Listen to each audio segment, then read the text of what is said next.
Howdy, it's Mike again, and we're going to have a very special episode today. This is going to be our second non-stock related, um, directly stock related episode. This one is going to be kind of part one in my journey because a lot of people have asked, but plus, I just kind of wanted a record of it. So this is going to be kind of the very first part, and I wanted to pass on things that I thought would be useful, not just like, oh, what did Webby do way back in the day that no one really cares about. Things that you guys could take to help you in whatever it is that your journey is. And so I've thought long and hard about this one. Wasn't sure if I was going to do it or when I was going to do it, but I'm recording this on 5/28 on May 28th, and this is a heavy day for me. This is the second anniversary of the passing of Bill. And also, I lost that morning. I lost Violet, our golden, in months before that. On January 20th, we had lost Georgia, or Saint Bernard, and so it was a really heavy time for me. And then when we lost Violet in the morning at 11:17 in the morning, a few hours later, I got a text from someone that Bill had passed, and I was already a mess. That just put me over the edge, man, because I just wasn't mentally prepared for that. Um, and so I've been thinking a lot about him lately, and I just wanted to kind of pass my story on, at least the part one of when I started working for him, and really how I got to start working for him, and achieving those goals. And so one of the things we're going to talk about today, the main theme is going to be goals, how I happened to set mine, and when I wanted to accomplish something and was able to accomplish what I set out to. Now, not all of what I set out to, but sometimes life throws you some curveballs that you got to reprioritize your goals. So that's what I did, and we may or may not have time to get into that aspect on this one. And then I have a very special musical person that I want to talk about today. So I'm super excited about that. I get excited about those things. So, anyways, this is much like our fear episode that probably no one will watch, but I hope everyone watches because I'm thinking it's going to be really good. We will see. It could be a train wreck. You never know. I'm a bit of a mess today, but I I was gonna just call it a day, and I was like, you know what? These recording these helped me out mentally, um, and so I just wanted to record it. So I was going to do something on Saturday, do a different episode. So I'm not sure if I'm even going to release this. Frankly, we'll see. But hey, if you're new to the channel, you're like, why did I click on this, and what is this dude rambling on about? Well, this is uh, where I ramble, man. And let's share. Let's see. I'm gonna. I've done some things to make my YouTube channel a little bit easier for everyone, and so now it looks kind of like instead of a preschooler put it together, maybe a kindergartner put it together. I just wanted to make it easier to kind of get around. So this is my channel, Webby 5150, and I'm doing all this myself, and I have no clue what I'm doing. So if some fourth graders are watching this and you know how to do a better job, then go ahead and send me a message of how to do that. I won't take offense to it at all. But so what I did is I started putting these in two different playlists now, just to make it a little easier. Because at the beginning of a lot of these, I'd say, okay, once you start off with this episode, then this episode, and so on. And I'm like, there's got to be a better way. So in the spirit of Shark Tank, there is a better way. So I put these into these playlists.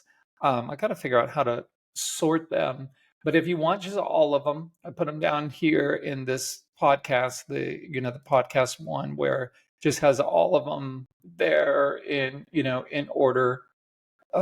Looks like the most recent first. Yeah, so they're all labeled. So if you just want all of them, that's where they are. And I tried to make these the the little things a little bit more legible. I was trying to do some cool stuff with some AI generated chalkboards, but man, AI still kind of sucks. I tried several different ones. I tried the two that I did the most was the Grok from Twitter or X, and that one was pretty good. And then I tried this pay version of Adobe's Firefly or something like that. It sucked. It was terrible. I canceled it after like a day, but it was so bad. It's just my opinion, man. Don't get mad at me if you work at Adobe. Just try your product and you'll see. Um, but let's see. So I'm putting these in and trying to lump them together in playlists. So this one here, which I'm calling the other ones, um, deadheads will kind of get that reference. And this is just right now. There's only this one in there, number 6. Then non-stock related, there's just going to be the one in there, the fear. But after today, we're going to be adding this one in. But this is where I want you guys to start, the general market. So with these, you've got a bunch to choose from. So I would go through, oops, looks like I mislabeled one of these. So I got to take that one out of there. But number 8 shouldn't be in there, but all the other ones should be. So Webby screwed up. What are you going to do?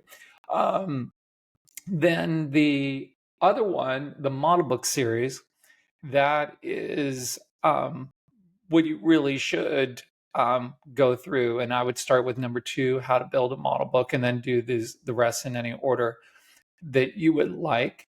And hopefully by the time I put this out, I'll remember to fix that, the Google IPO one. Then there's the Webby Inventions, which that's these. And if something goes into 2 different buckets, I just decided to go ahead and put them in. So I guess I put the IPO base in here as well. I was meant to do it in the model book because it kind of goes in both, because it's the IPO base plus the Google model book thing. So hopefully, let me see, are there any other ones? Yeah, that's all of them to make it easier. But I talk about music at the end of each one of these episodes. And I thought, you know what? Why don't I just share things that I like? So I created this non Webby Rambles on music plus other cool stuff. And I'm just going to continuously put things in there. I typically would put stuff in a playlist for me to like watch later. And that's what I'm using here. So either things that I really want to watch later or that I've already seen and I really like, and I think you guys would dig it. So there's a ton of stuff in here. So you'll see some of the stuff is like podcasts, like here's is one with Billy Strings, really, I like how Rick does his podcast. Dude, that guy is so good, entertaining, and then here's like the podcast I did with Joe Fahmy, some videos, lots of music in there. I did this one podcast relatively recently, the Crowded Market Report one. So I put that in there just to make things easier for you to find. So, just another place to go for some cool music. And if you don't like the music in here, I'm sorry that your parents did not teach you what good music was. I'm sorry. That's just how I am. But lots of cool stuff, like Jackie Green, Isis, doing Bob Dylan, so like sometimes I'll put the same song in there multiple times, and that's on purpose because I wanted like various different versions of things. And even if it's just little clips where it's just, funny stuff. So hopefully people will start watching that. Yeah. And if not, no big deal, man. It's just something I thought I'd share. But again, it's Webby 5150, and if you're ever wondering, that is Georgia, my Saint Bernard, and she is missed along with Violet every single day. So stop sharing. Before I get into that, one thing that I did learn just while I'm thinking about the girls, that's what we call Georgia and Violet. The girls, they were such a big part of our life. And I will talk about that in my health episode because there is a reason for that, how they link together. But anyways, the in dealing with any loss, and I picked this up from this TV show on Apple TV that was what was it? God, my favorite show, Shrinking, or one of my favorite shows, that and Ted Lasso. But it's about a guy who loses his wife, and in him and his daughter are trying to like deal with and process all of that. And so they give themselves, instead of just being depressed all the time, they give themselves 15 minutes a day to just feel the emotions of that, so they can just move on with life, because we all have really difficult things that we deal with, some of us more than others. And you need to figure out a way to keep going. And so when I saw that in that episode where you just really just focus in every day on that thing, and that's what I do, every day at 10:50 a.m. as well as at 11:15 a.m., because that's when I lost, or 10:52, and then 11:17 when we lost Violet. I just focus in. I just have an alarm on my phone, and I sit, and even if I'm in a meeting, my mind is really elsewhere, and I'm just thinking about that, and it allows me to kind of compartmentalize and move on with the rest of my day. So if that's helpful, it was extremely helpful. You never know, you're just watching a comedy drama, you know, and you pick up something that really, once I started doing that, it allowed me to cope rather than just be in a, all day long depression about things. So hopefully that helps. That's not what this episode is about, but I thought I'd just uh, share that. So this is going to be about goals and my journey in attaining some of my earlier goals.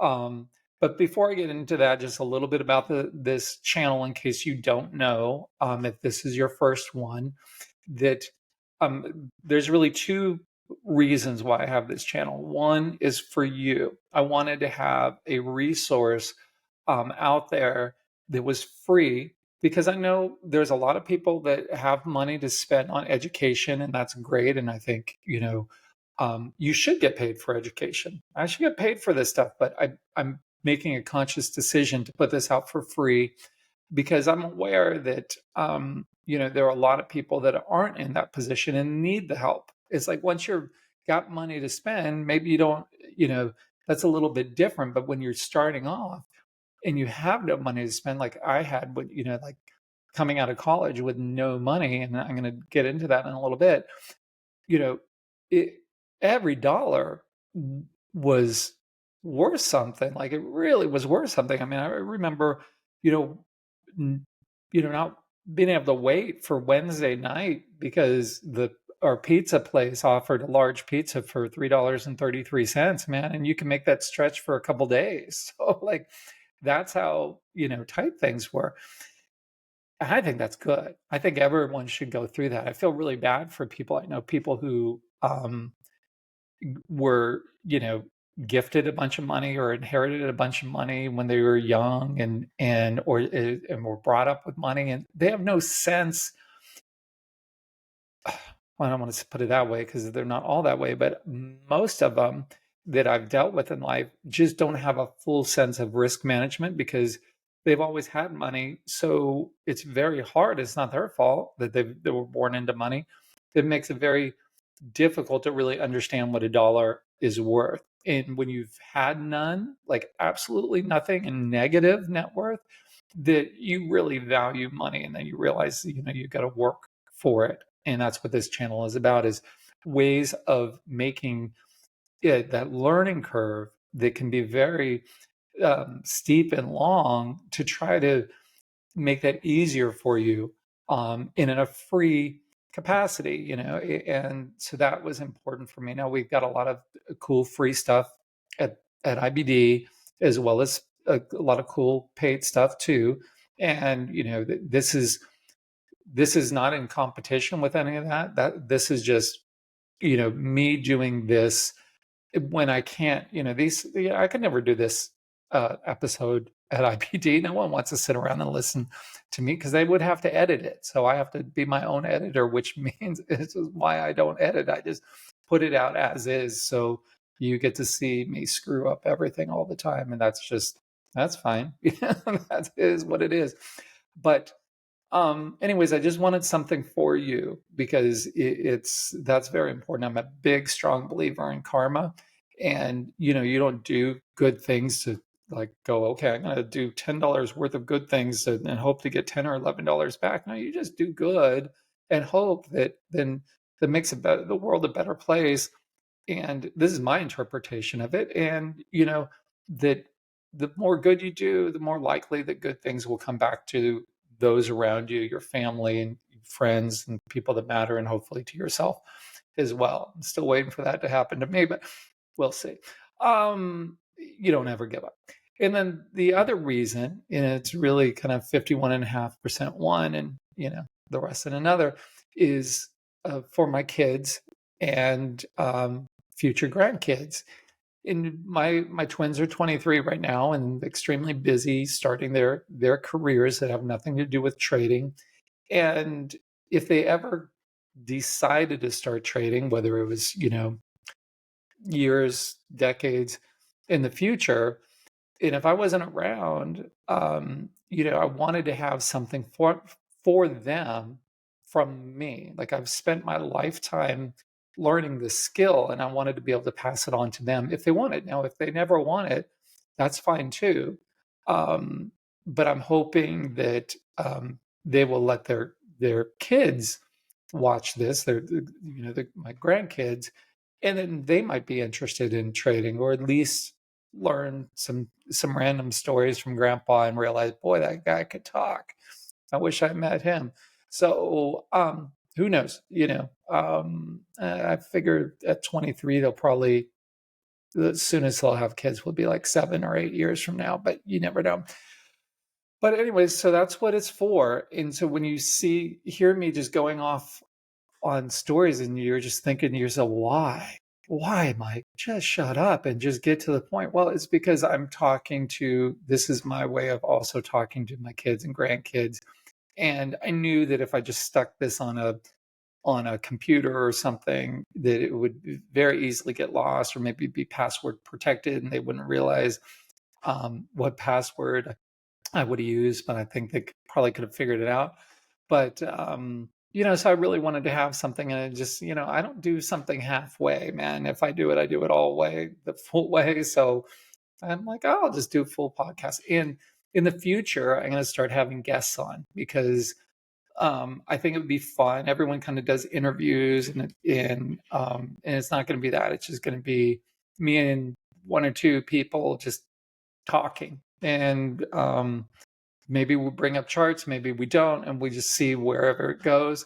And I'm really looking forward to that because lots of times, like when I would talk to my buddy Joe Fahmy, who I did that podcast with recently, he'd always say, "Oh man, this conversation should have been what we recorded. This would have been the fun one." And it just, so I figured we'll just do that, and so that will be for the future. So let me kind of get into what we're going to talk about. So we're going to talk about my journey from where my interest in the market came from, goals, how I set it, how I was able to achieve what I was able to achieve, and just some other lessons along the way. And so hopefully this ends up helping.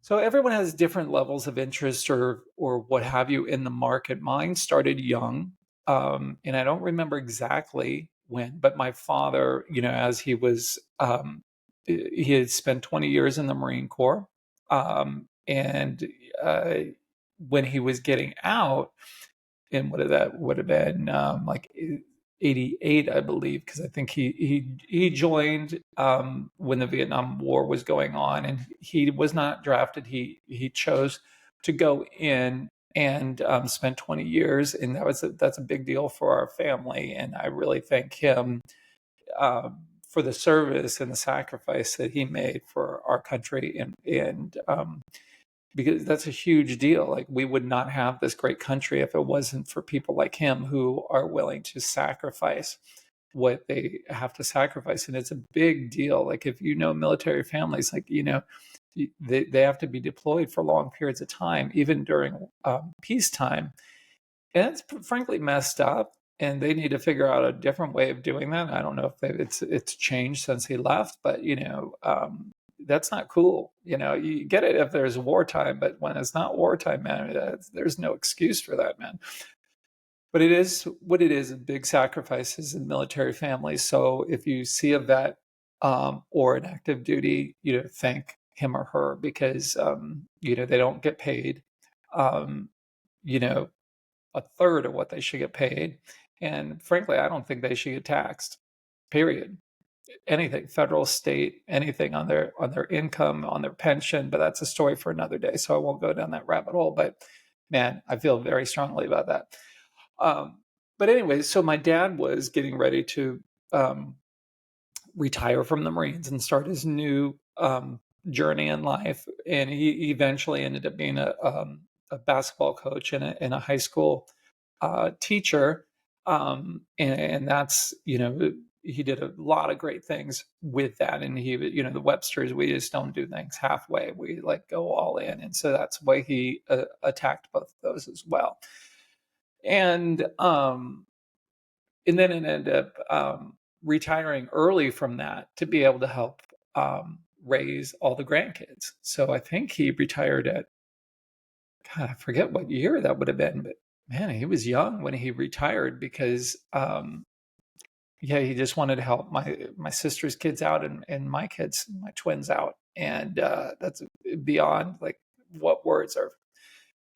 He loved his job. Man, that so lucky to have such good role models in my parents. But okay, so that's a topic for another day. So this on this one, we're going to be talking about my goals and things, and so that'll be one for another one, going into my family and everything. But so he was going down and getting IBD, frankly, and I didn't realize it, but he was going to this newsstand in Chino where we grew up, and not a lot of places had it, and we'd go and he'd pick up this paper, and he was trying to learn about the market. He had always traded a little bit, but he was trying to learn about it. And that was the first time I really saw things. But I had a little bit of money saved up as a kid. I had a couple $100. And so he said, well, you could buy something that's $2 or less, because there's these things where you had to pay more commission if it was an odd lot. So $2 stock, you could buy 100 shares of it, for $200. And then you wouldn't have to pay this extra fee. So I would just go in the newspaper and look for the cheapest things and go, oh, well, I could trade it, I could buy all these things under $2, and there was this one stock that I would watch that would always go from $2, eventually go up to $4 and back down to $2 and then back up to $4 over a long period of time. And I was like, wow, if you just buy it at $2, sell it at $4, and then wait for it to come back into $2 and then buy it with that and then sell it, I'm like, wow, you could just make all this money, and I was just thinking that as a kid, no one had talked to me about that. I was like, wow, that's fascinating. So that was kind of where the first interest came. And then in must have been 87, 88, so right around the time he was retiring, that's when Wall Street the movie came out, the very first one. So there's several Wall Street movies, but I'm talking the original one, with Bud Fox and Gordon Gekko, the 87 version. I think it came out late 87. But anyways, that really had such a huge impact on my life. I'm like, oh, that's what I want to do. Now that I rewatch it throughout life, I realize all the shady stuff that was going on in there. And so it wasn't that, but it was just the excitement of making money with your mind and this place called Wall Street, and it was just so fascinating to me. And so from that point, I was just like, oh, I want to be a stockbroker. I didn't realize stockbroker meant salesman. Not that there's anything wrong with that, but that's just not what I like to do. But so I just went through, plugged along, and I'm like, oh, I'm going to be a stockbroker. Boom, done. Well, for a while, for a long time, I wanted to be a pilot, and be a Marine pilot. My father was air traffic controller, so I get to go down to the radar room or up to the tower. Not very often, but it had a very lasting impact um, on me. And so I wanted to go that route and was contemplating going to the Naval Academy. But then when they came out to the high school and I met them, we talked about it, and they basically said because of my eyesight, there was no way I could be a pilot, but I could do all these other things. Well, I didn't want to go. I knew what the Naval Academy was going to be like, and I'm like, I'd rather go enjoy my college years than go do that if I'm not going to be a pilot, because the pilot was the only thing. Really wanted to be a Blue Angel pilot, but because I'm a nonviolent dude and a vegetarian, so like going and shooting people wasn't what I wanted to do. But being a Blue Angel pilot would have meshed with my personality, but so that didn't happen. So then it was the path of what wanting to be a stockbroker is what I thought. So fast forward, go to college, go to UC Irvine, really good school for me. So I was on the swim team, and that was kind of what my life was about. Was I was a competitive swimmer, and it was what was the best school that I could go to at my level and be on the travel team. And so that's where, how I ended up at UC Irvine, and had my econ degree, but there were really very few classes that you learned anything about the market. And when I was there, there is a point to this part of the story. The rest it was just rambling, but just being honest. So I'm there, and I caught wind that there was this professor there at Thorpe who I didn't have for any classes, but I've sensed I think he's like, it's hard to say. If you know his whole story, it's very plausible that if what had happened to him didn't happen to him, he would be the richest man in the world right now. But I don't want to ruin the story if you don't know the story. So you should get his book. What is it called? A Man for All Markets or A Man for All Missions or something like that. Just look up Ed Thorpe and get his book. It's really, really good book. But I had heard that he was working with another professor there, who, when that was the case, and he was one of my professors, and that they traded and everything, and they were PMs, in addition to the to being college professors. So I went up to this professor after a swim practice one day, and so I skated from swim practice to the hold on one sec. I skated over to the area where his offices are. Scared to death, man. I was so scared to talk to people, especially people above me. Very, very nervous. And this was before my speech problem, but I was just always very nervous to talk to people. I was very an introvert in certain settings, extrovert in others. And so it took all the courage I had to go up to his office. I had my little skateboard there, and back then I didn't. I was trying to grow dreads, so I didn't. Even though my hair was relatively short, I wasn't combing my hair because I've heard that that's how you grow dreads. It's just don't comb it. So for a couple of years, I just used bar soap on my hair and never got dreads. My buddy did. My roommate did, but he was on the team as well. But anyways, so I go up there, just messy as can be, and knock on his door, scared to death. And I'm like, hello. And I don't want to say his name. He's since passed because I looked him up, a number of years ago to just reach out to him and talk to him. But maybe about five years ago or so, but I found out that he had passed. But go in there and I'm like, hi, I'm in, one of your classes, and I know that you're a portfolio manager, and that's something I want to do. And I was wondering if you could give me any advice. And I don't remember the exact words he had, but it was basically, the nutshell of it was, get out of my office. I don't take you seriously. You'll never amount to anything, and just go on your way, you little beach bum. Um, those aren't the words he used, but he might as well have used them, because that's how I interpreted it. And I'm putting it the most polite way. So that was beyond discouraging for me. And that was really hard. And so I didn't ask for help from anyone after that, because that was the first time I'd asked for help. I'd always told everyone, "Oh, I want to be a stockbroker," and then everyone was like, "Oh, well, how do you do that?" I don't know. I'll just figure it out, So he was the first person that I actually went to and asked for help. And so the point there is, if someone asks you for help, like, even if you don't have the time or the help to give them, like maybe you just don't know the answer that they're asking you, just be polite and encourage, because that's still with me, man.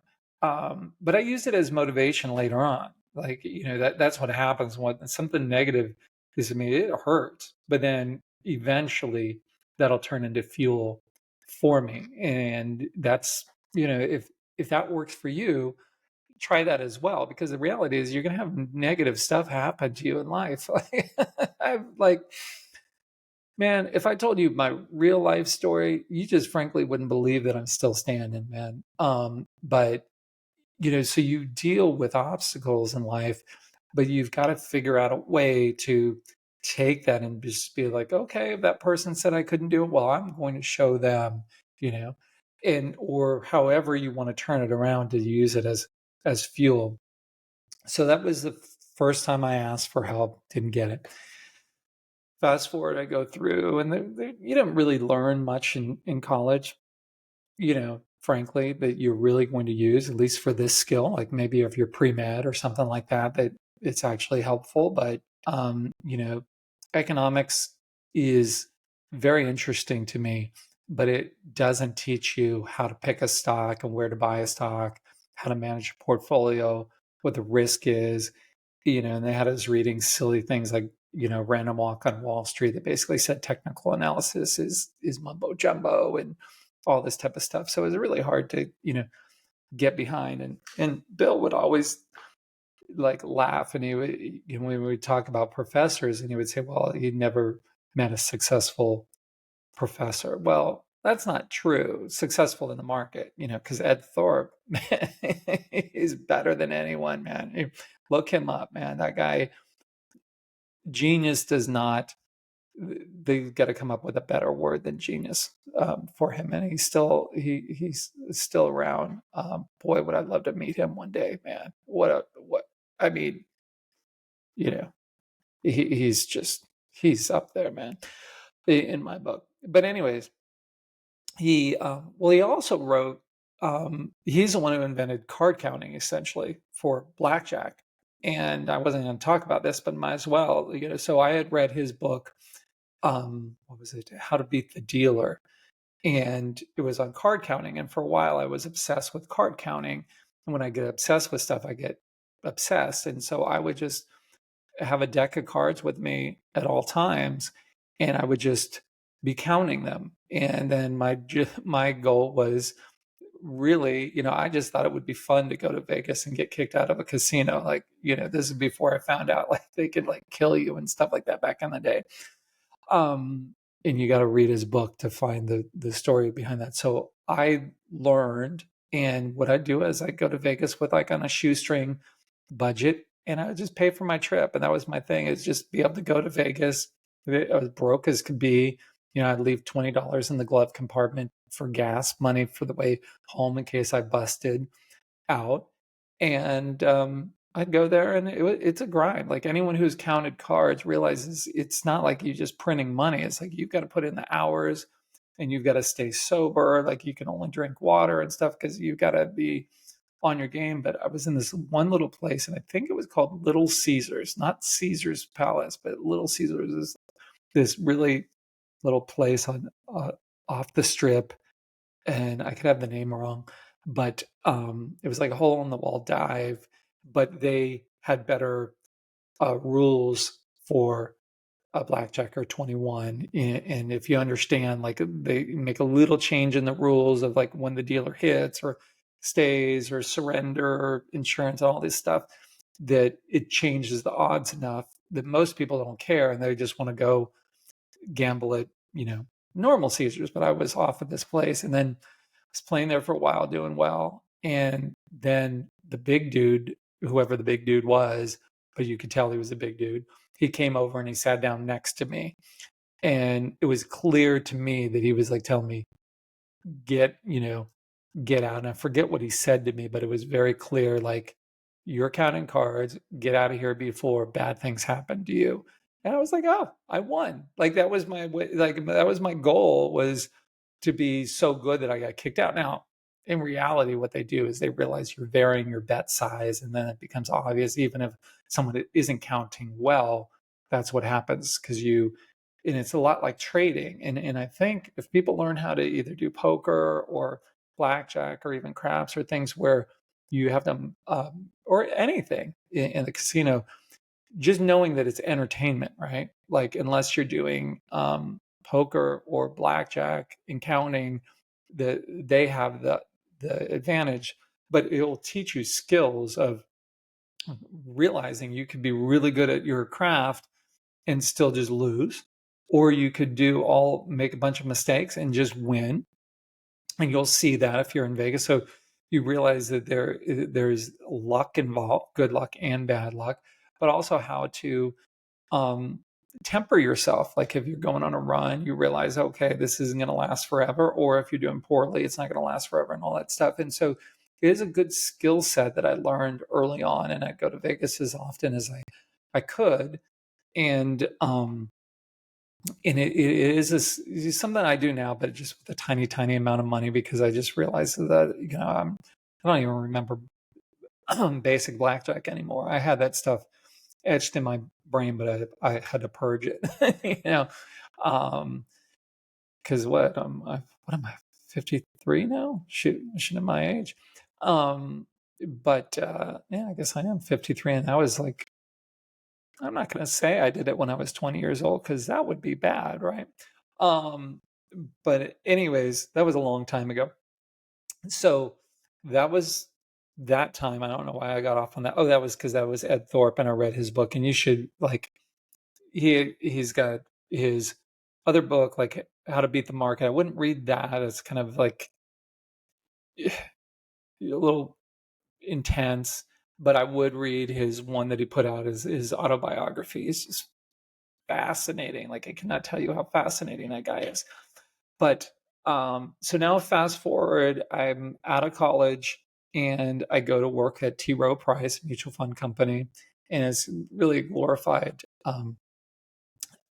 customer service. And I talked about this in another episode, so I'm not going to get into all the details, but midway through, because I already did there. So on that one, and midway through my time there, I was there from 93 to I started at O'Neill on February 3rd of 97. So 93 to 97. So during that time, I was like, oh, I'm going to be a PM at T. Rowe, and then I realized that was never going to happen. They had a certain pedigree and that wasn't me. I would have had to have gotten an MBA from like Harvard or Yale or Wharton or something like that.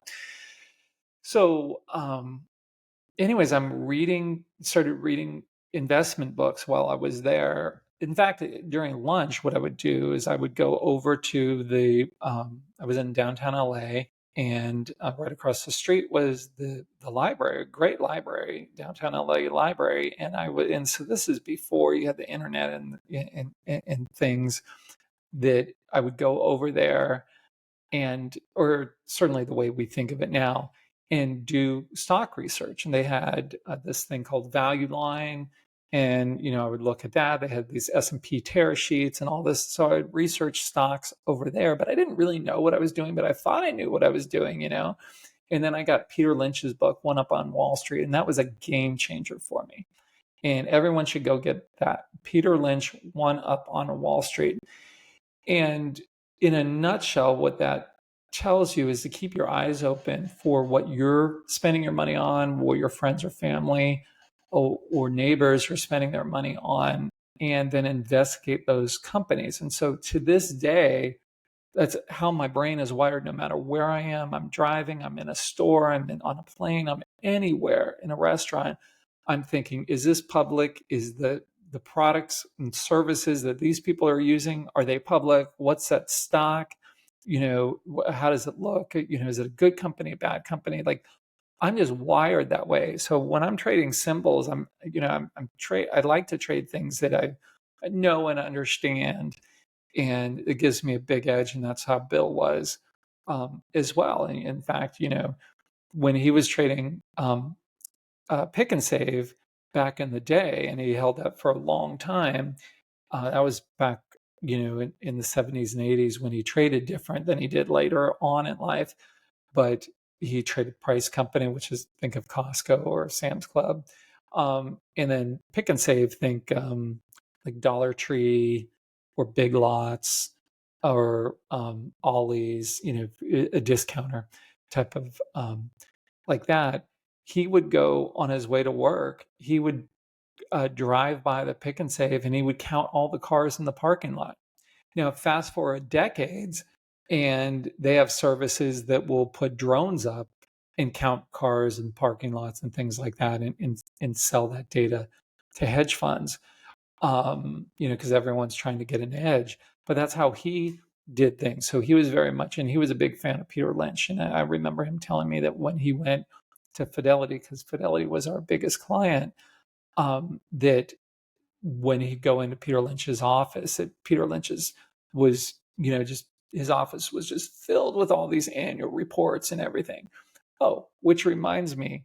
So this is funny. So at the time, I'm living in Irvine and driving up to downtown LA for work.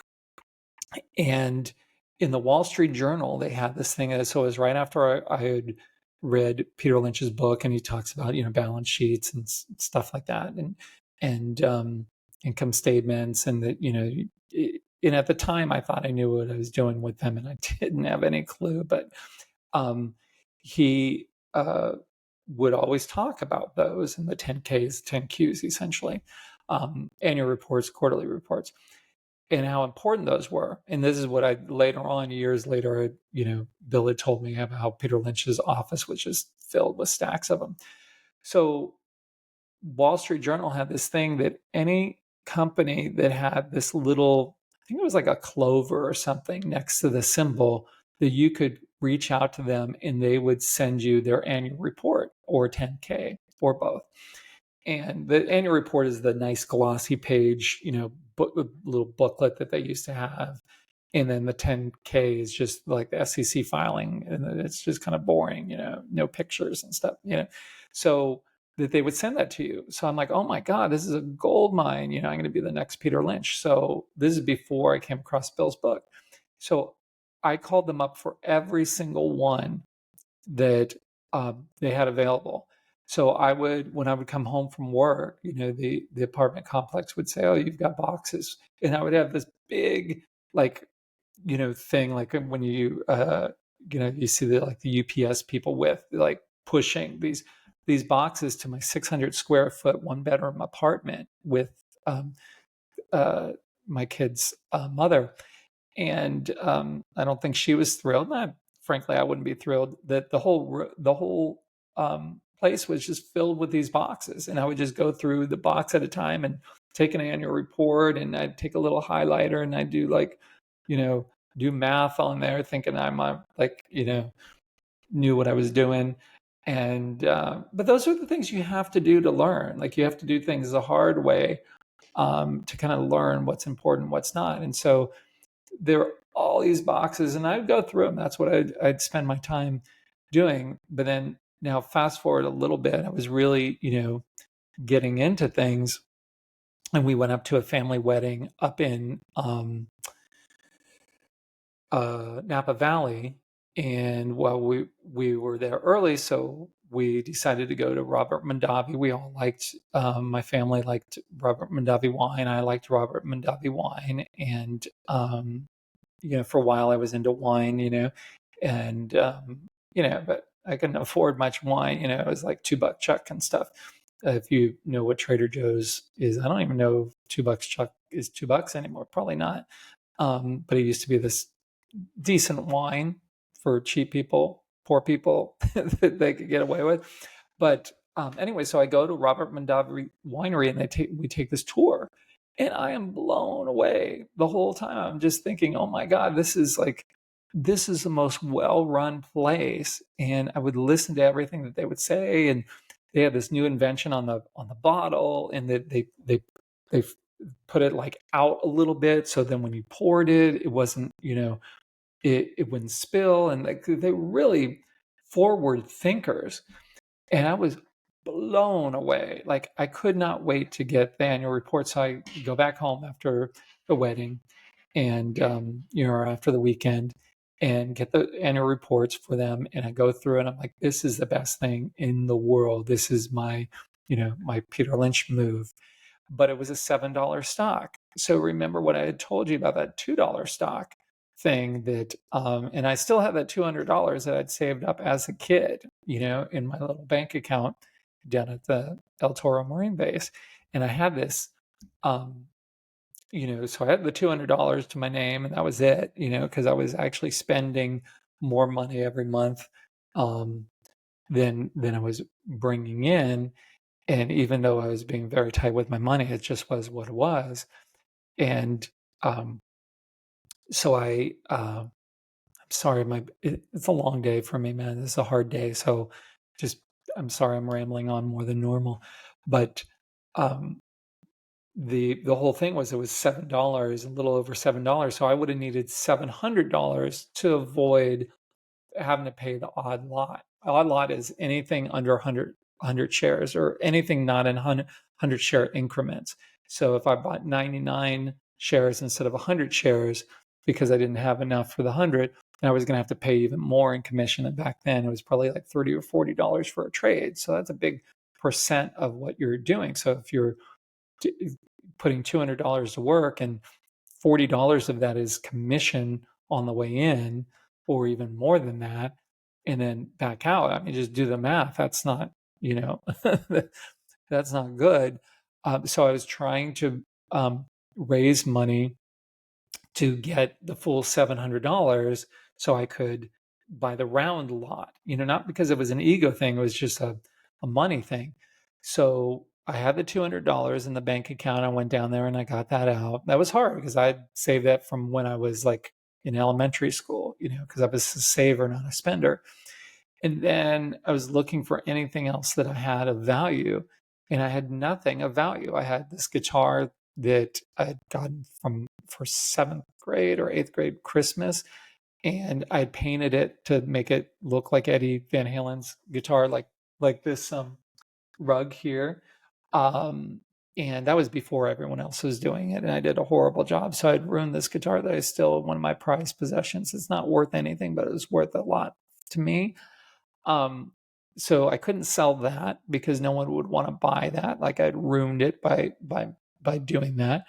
And the only other thing I had was my music collection. And by now, that I'm into music, and this is before Spotify, before YouTube, before iTunes, before Napster. And so I had to go and sell them to a place. And so maybe I paid $12 for a CD, and they were only giving me $2 for it, but it was $2, and so I sold all my CDs and took a bath on that. But it was the only way to try to get up to this $700, and that still wasn't enough. And it was finally at this time, I'm just watching, and this is like a 6-month period of time. I watch it go from like $7 up to $14. I'm like, shoot, now I need $1,400, and I'd only raised, $540. And I'm like, screw it, man. I've got to get a piece of this. I'm going to just have to pay up for this commission. And so I bought my shares. That was my first real trade and investment. And I bought it. And I didn't know, I wasn't looking at a chart or anything. It was just all this pure fundamental Peter Lynch type play. And it ended up really working out. And then as I was able to do overtime and stuff at work, I would take that money and I would buy more shares and stuff. And then eventually, I eventually sold it and it had gone up, a bunch, over 100% or whatever. And they got bought out at one point. But that was a weird experience because normally you hear the horror stories, but the first trade is terrible. But then that even hooked me even more because, I'd done really well. But I learned early on to not discuss it with your partner of how you're doing because it messes with you. Because I remember coming home one day and, being asked like, oh, what did Davi do today? I'm like, oh, it was down a quarter, literally a quarter. Like that was the smallest increment that it could be. And she says, well, why didn't you sell it?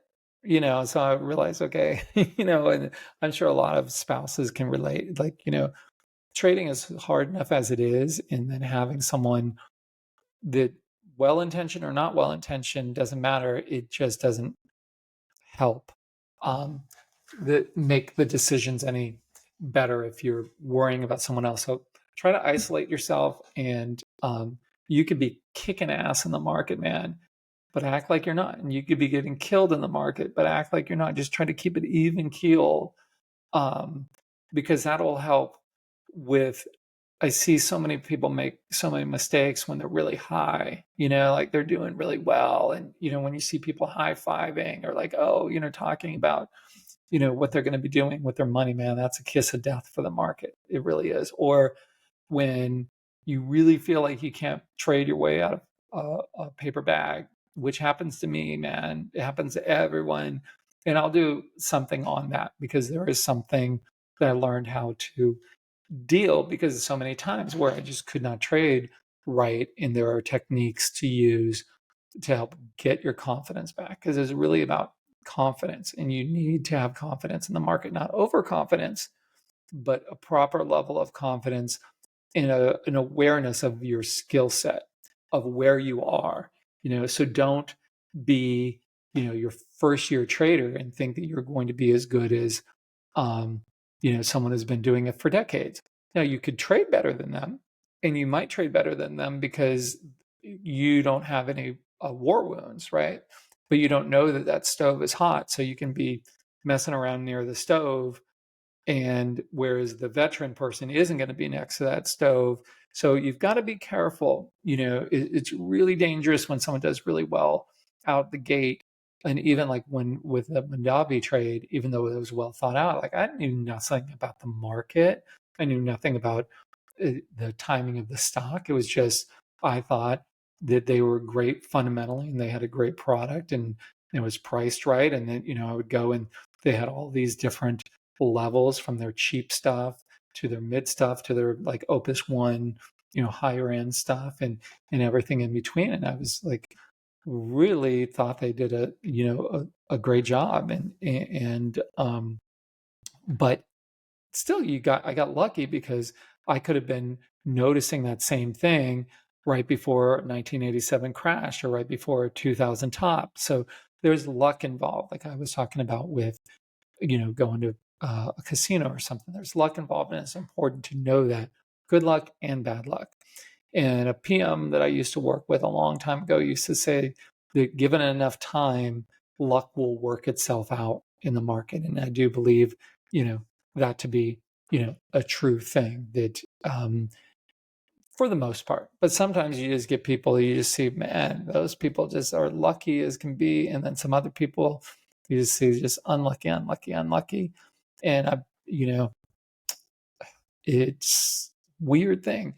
But anyway, so that was a Mandavi trade, and that was the $540 and selling those CDs. And boy, was that hard! Like that was the hardest thing. Like then I just had to listen to the radio, man, and that sucked because before I could just put on my Guns N' Roses CD whenever I wanted, or my White Album, or my, Pink Floyd The Wall, or, my Zeppelin collection, or, all my Hendrix stuff, you know, um, my Steve Ray Vaughan, all the stuff, I just, it's, even though I own, I eventually bought them all back. They're up in there, like, not the exact same original ones, but, and now that we've got Spotify and things like that you could just, people can't relate.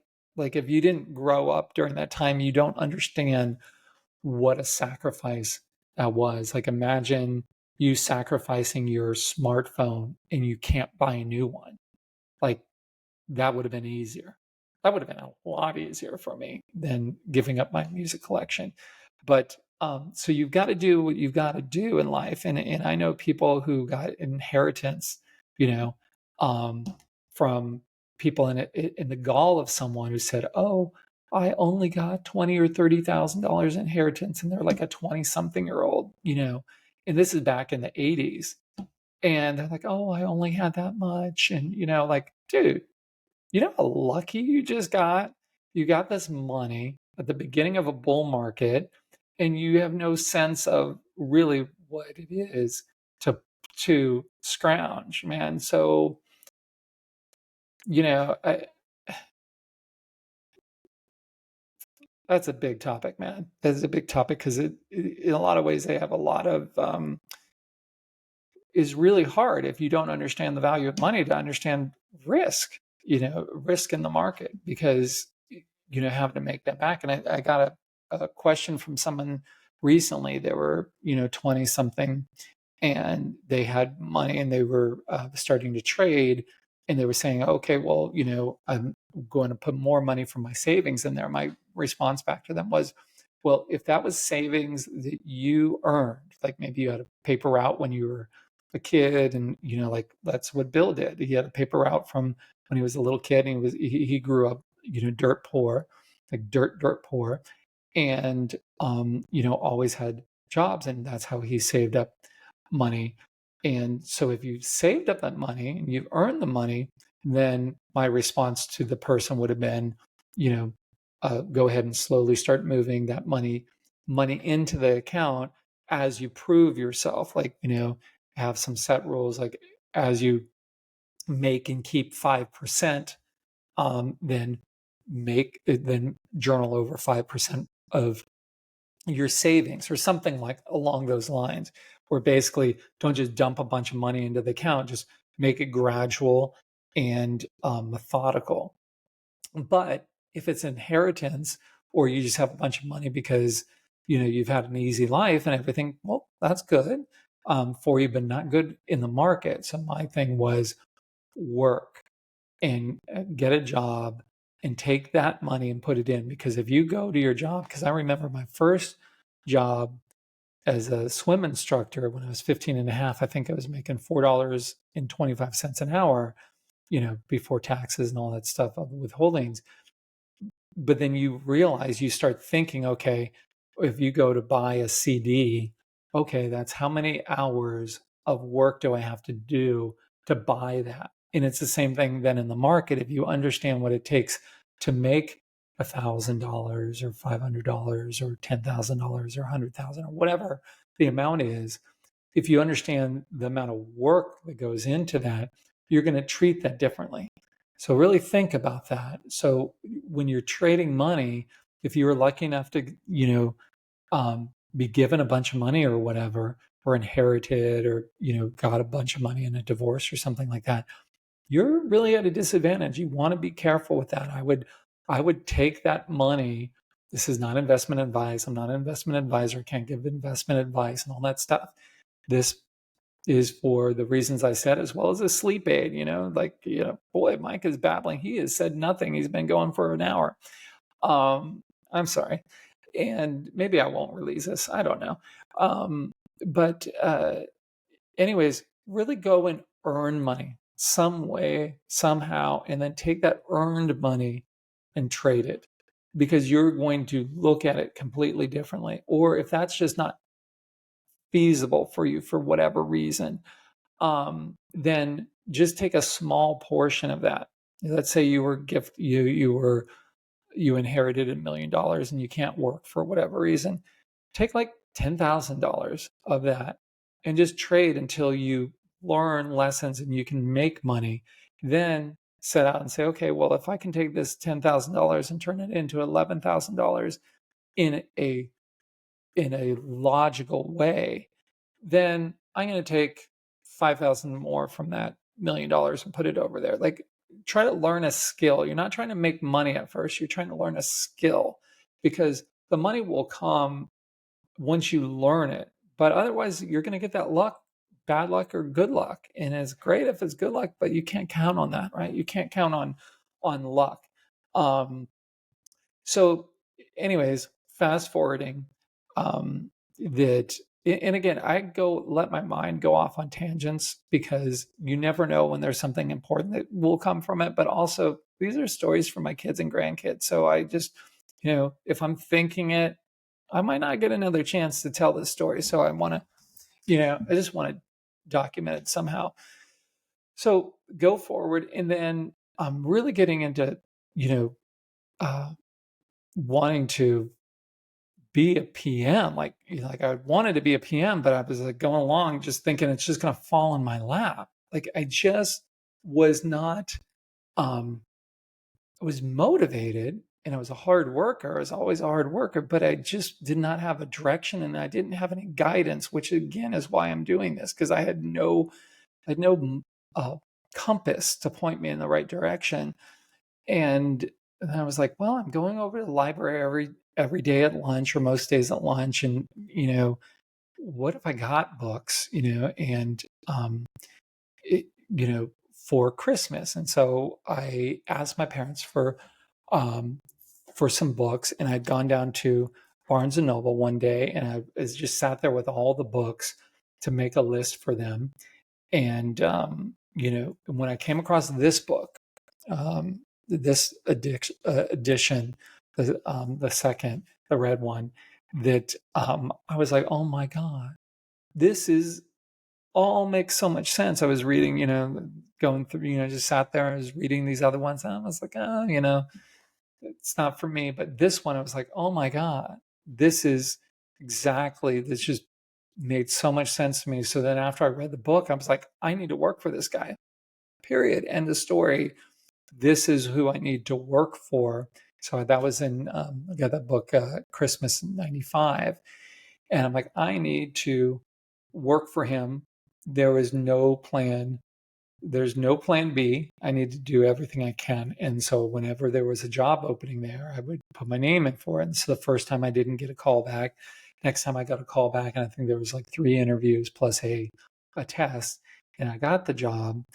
And like I said, that was February 3rd, 1997 when I joined there. And the funny thing is I had gone in there and I still had all these boxes and stuff in my apartment, and just filled and filled, And when I went in there, they had all these cabinets, and my parents have one of the cabinets in their garage, because I bought it when they were getting rid of them, from the firm, just to have it. And anyways, all these cabinets with all the annual reports for every stock. Not only the annual reports, it would have key news stories in there, and the 10Ks and the 10Qs. And that's the job that I was going to do. So how funny was that? That then it allowed me to throw away all those boxes in our 600 square foot apartment. I think it was 660 square feet. So yeah, the extra 60s helped.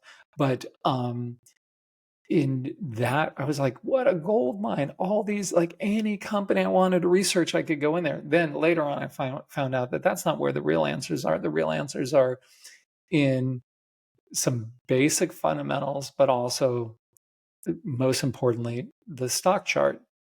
But I didn't know that at the time, right?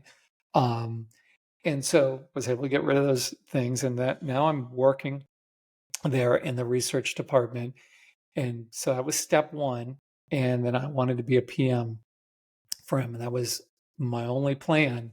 But I was, commuting, I think at that point we moved into South Orange County, so that uh, uh, where my kid's mother ended up working, and so to get her closer to work, I had a further commute. I think it was like 60 miles one way, each way in traffic, so it was a long way.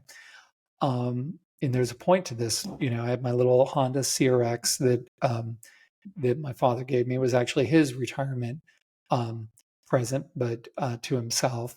But he gave it to me because I was, driving so much, and I got 52 miles to the gallon. It was like a 89 horsepower car. I love that. Called her Betsy. I always name my cars, and loved Betsy. It was a little stick shift. So stick shift in LA traffic, stop and go. If you ever seen the movie Office Space, and you see the guy in traffic at the beginning, that was me every single day. But I'd go to the library and get books on tape or books on CD, I think it was at that point, yeah, and listen to them. But still, that was a drag. But so I'm driving home one day, and sometimes I carpool with some people, and this time I carpooled with this person in in Huntington Beach, so about halfway through, and I dropped him off, and then I was gonna go to the store there before I went home, and there was all this traffic. There's 2 lanes here and 2 lanes this way, and I'm trying to turn into this supermarket, and everyone's backed up, and I'm waiting there, and finally these nice people, good intentions, actually back up because it was such gridlock that they back up to let me go through. So I start going through in there, and it's 2 lanes, but there was also this like kind of like side lane that could go and turn right over there, but as it wasn't a full lane, and I'm turning in front of these people and I can't see it. And as soon as I inch through, all of a sudden I see this truck, this pickup truck, big pickup truck coming barreling, just I don't know how fast they were going. They were going so fast. And I'm like, I'm dead. I am a dead person. And this weird thing happens. You hear about it in the movies where everything slows down, and it did. It slowed down, and I see this truck coming at me, and then I see the CRX just crushing in on me, just slowly.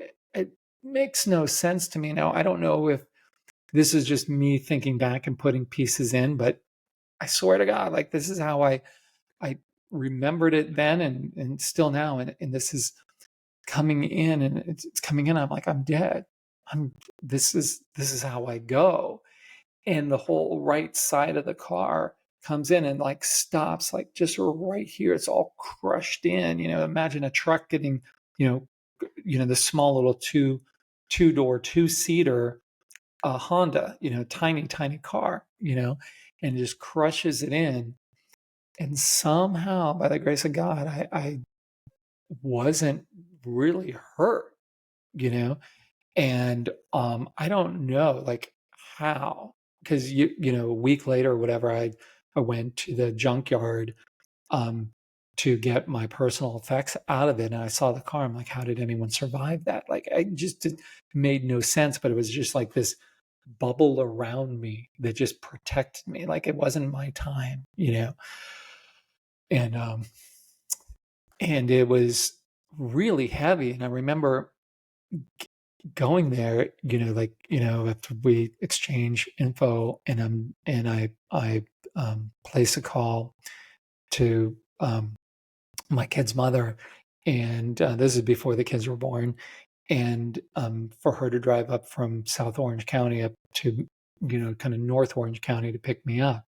And so I'm waiting there, and this is very important. And I started thinking, I'm like, oh my God, I was given a second chance. And so I've been gone through. If you haven't listened to anything else, this is actually the important part. And I could probably just delete the first part.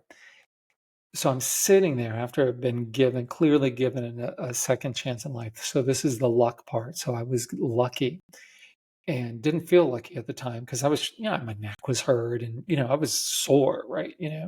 But, it, but I was alive, and I wasn't bleeding or anything, and, I should have gone to the hospital, and probably my neck was jacked up, and it's, whatever. But I'm sitting there, winning. I'm like, I was given a second chance in life. I'm like, I cannot screw this up.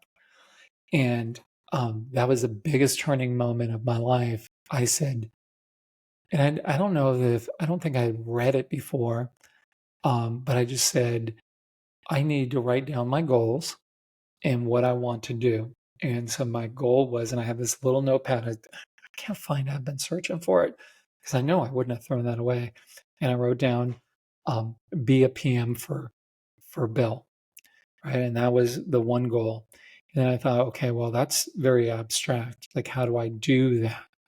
And so then I'm like, okay, each step along the way, then I backed up from there and I said, okay, well, then how do I, you know, what do I do to become that? And I thought in my mind, there was this thing called the New Stock Market Ideas list that he would do, and he would run it with there would always be like 10 PMs, but it wasn't really 10 PMs that would contribute to it. I mean, they could always, like, any one of the 10 could give him a name and he'd probably put it on the list if they don't recommend names a lot of the times, but typically you'd work with, one, two, or three PMs to really manage that list. And that's what he was selling to hedge funds and mutual funds like Fidelity and T. Rowe and stuff like that.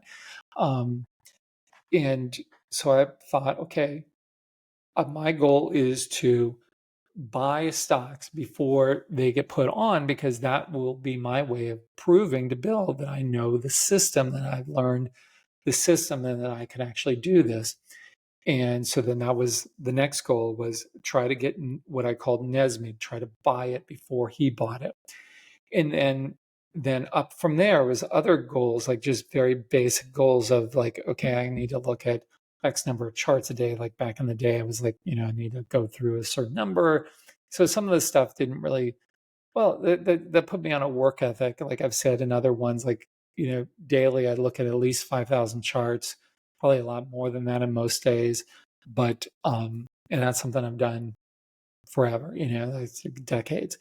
Um, that's just, from that moment, I was like, okay, look at as many charts, read as many books.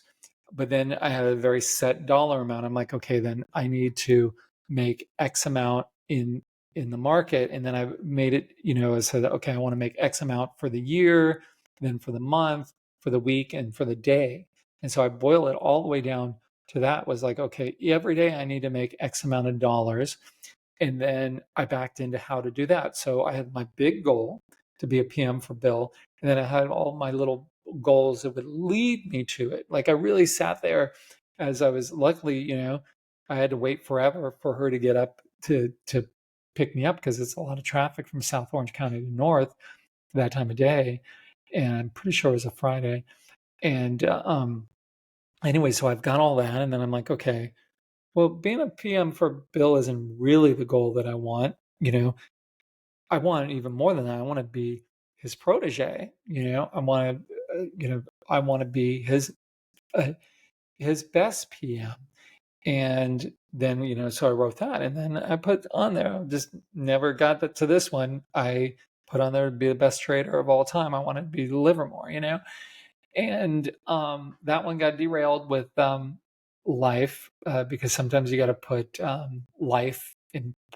If you're going to achieve that, what the greats are able to achieve, you really can't put your family first. You've got to make that the thing first. Oh, speaking of family, that's my daughter calling right now, so I've got to pick that up. I'm going to pause this. Let me pause this and stop. Well, I'm back. That was a wonderful surprise that she called, and so I'm not sure where I was talking about. I know we were talking about family, and so anyways, we had talked about goals, and I I was on the phone for a while, so I'm not sure where we left off. But anyways, let's just circle back to like the goal part of it, to make sure that, because that is really the point of this, as far as a takeaway. The rest of it is just kind of a story, and sometimes you can learn some things from it, sometimes you can't. But this is what you can learn from. If you've got a goal for anything in life, big, small, totally unattainable, something that you can do very easily, anything in between, right? You want to have a path to get there, because if you just have, like I had until my car accident, just this thought, oh, I'm going to be a PM someday. That's just going to happen. It's just going to drop in my lap. Like, I wasn't lazy. I just didn't have clear direction. And if you write out exactly what to do, like what your end goal is, so my primary goal was to become a PM for Bill. And then I was like, okay, well, how do I do that? And then what are all those steps down to a very set routine? Like I wrote down, okay, well, I'm going to wake up and I'm going to do this, and then I'm going to do the next thing. And I've got to tell you, from that moment forward, I was a changed person, and I did not, and this is not something to strive for, but I was like, every day I was aware that I was given a second chance in life. So my life, there was a few turning points. One, when my kids were born, that was the biggest turning point in my life.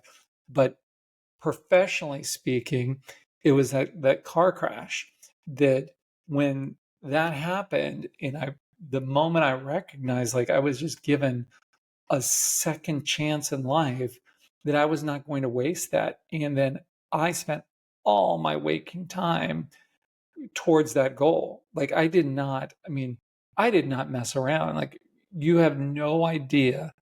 There's no way to understand or to express the work ethic that I had from that moment going forward, because I was on a mission. And when I go on a mission for something, there's like, it's tunnel vision.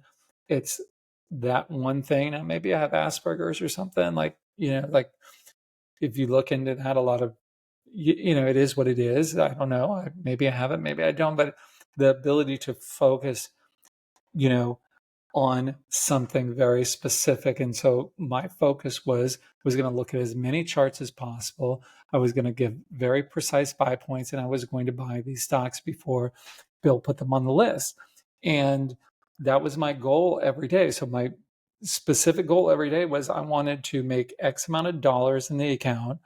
And then I was also was trying to get Nesby to try to buy the stock before they put it on the list. Now, that's kind of a funny thing with that goal of trying to buy them exactly right. So at night, I would print off and I put this in one of my other uh, WROs, but I would print off a ream of paper about this thick of charts every day, because they wouldn't allow me to have access to Wanda, which was Wanda or Daily Graphs Online.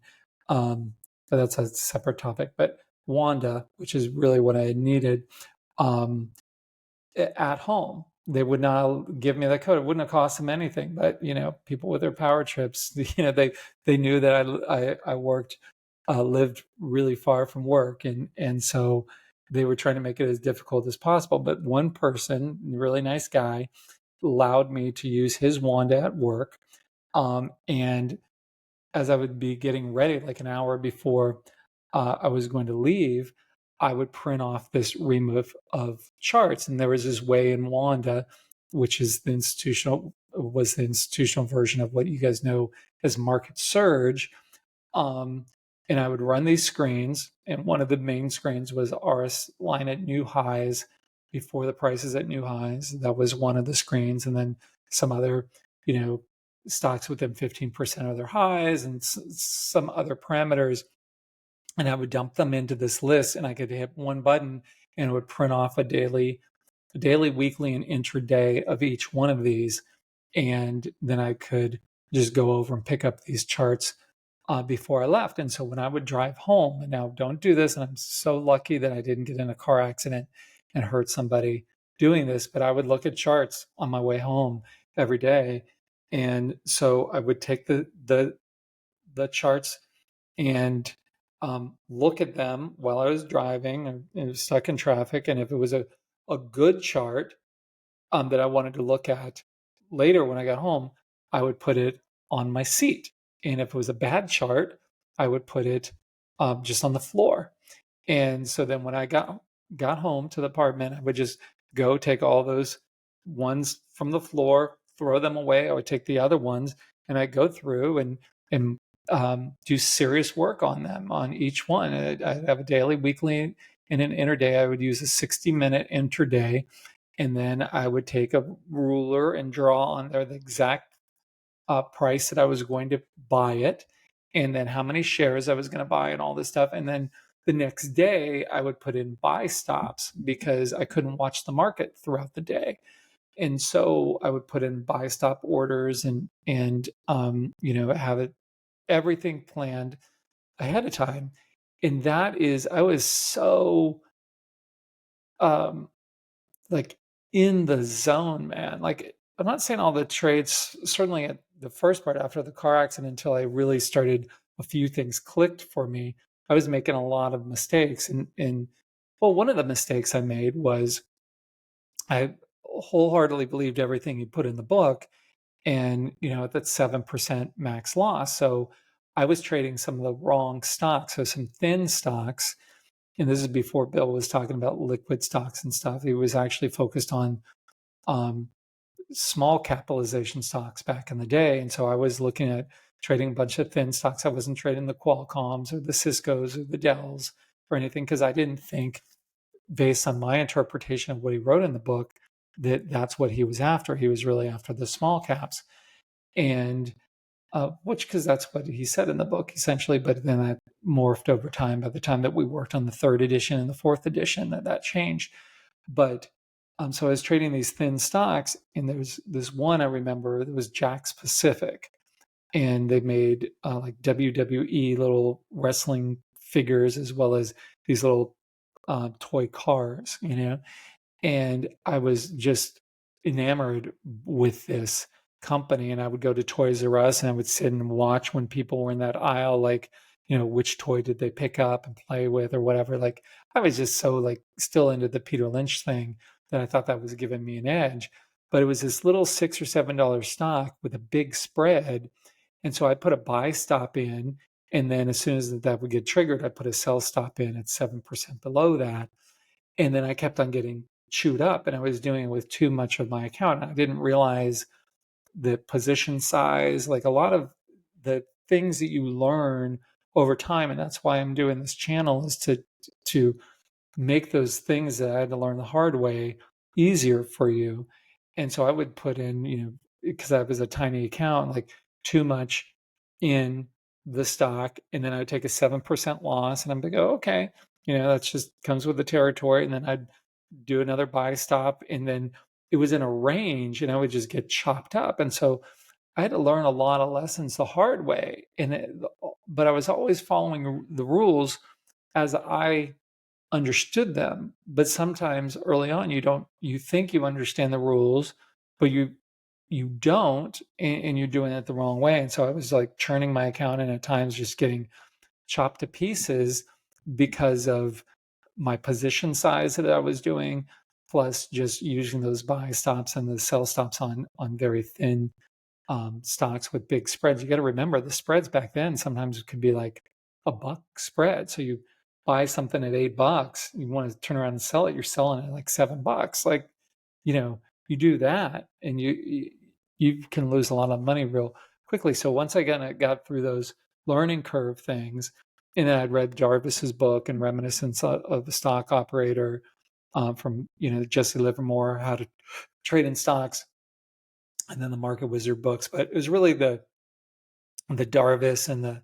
Livermore and Bill's stuff that I was able to model myself after or attempt to.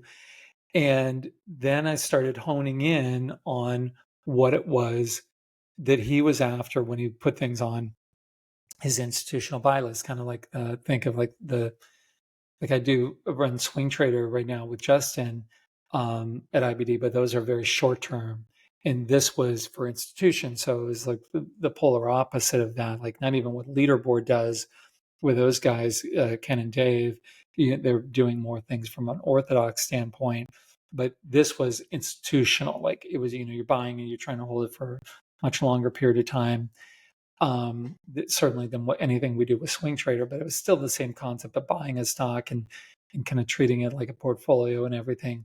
But I couldn't figure out exactly what he was doing because what was in the book and what he was doing was different.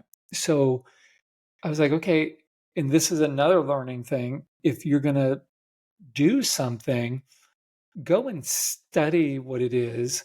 It seems so obvious, but go and study exactly what it is that you're trying to do. It's kind of like if you're a sports person, you want to watch a bunch of, sports clips from whoever you admire, you're trying to be like.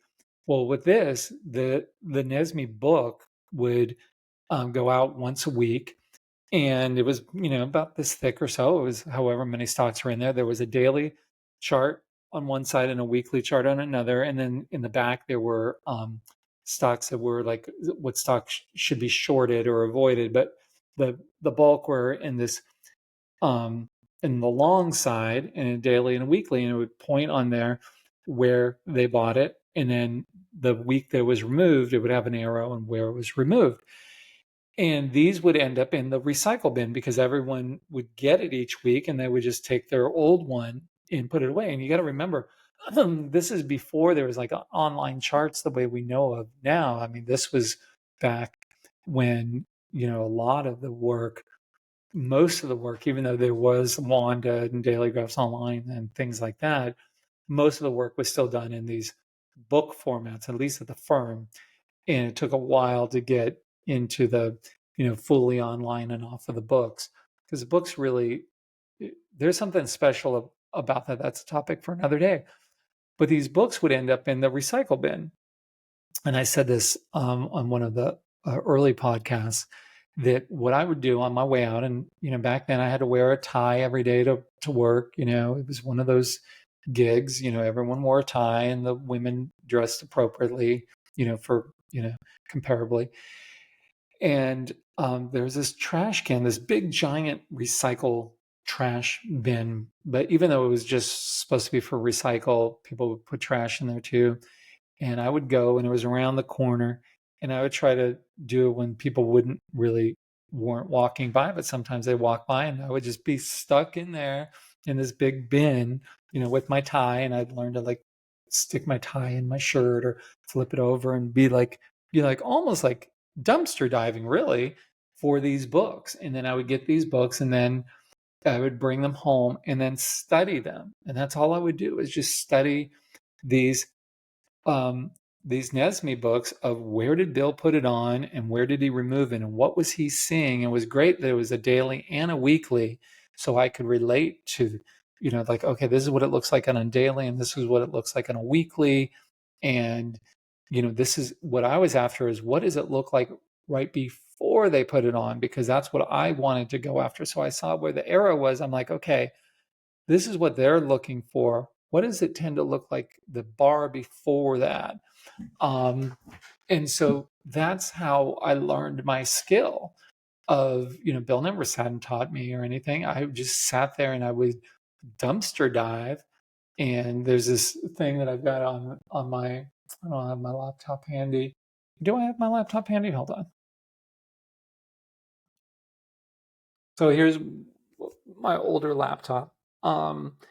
And if you can see that, one man gathers what another man spills, and that's a line from what is that, from Saint Stephen, from Saint Stephen, right?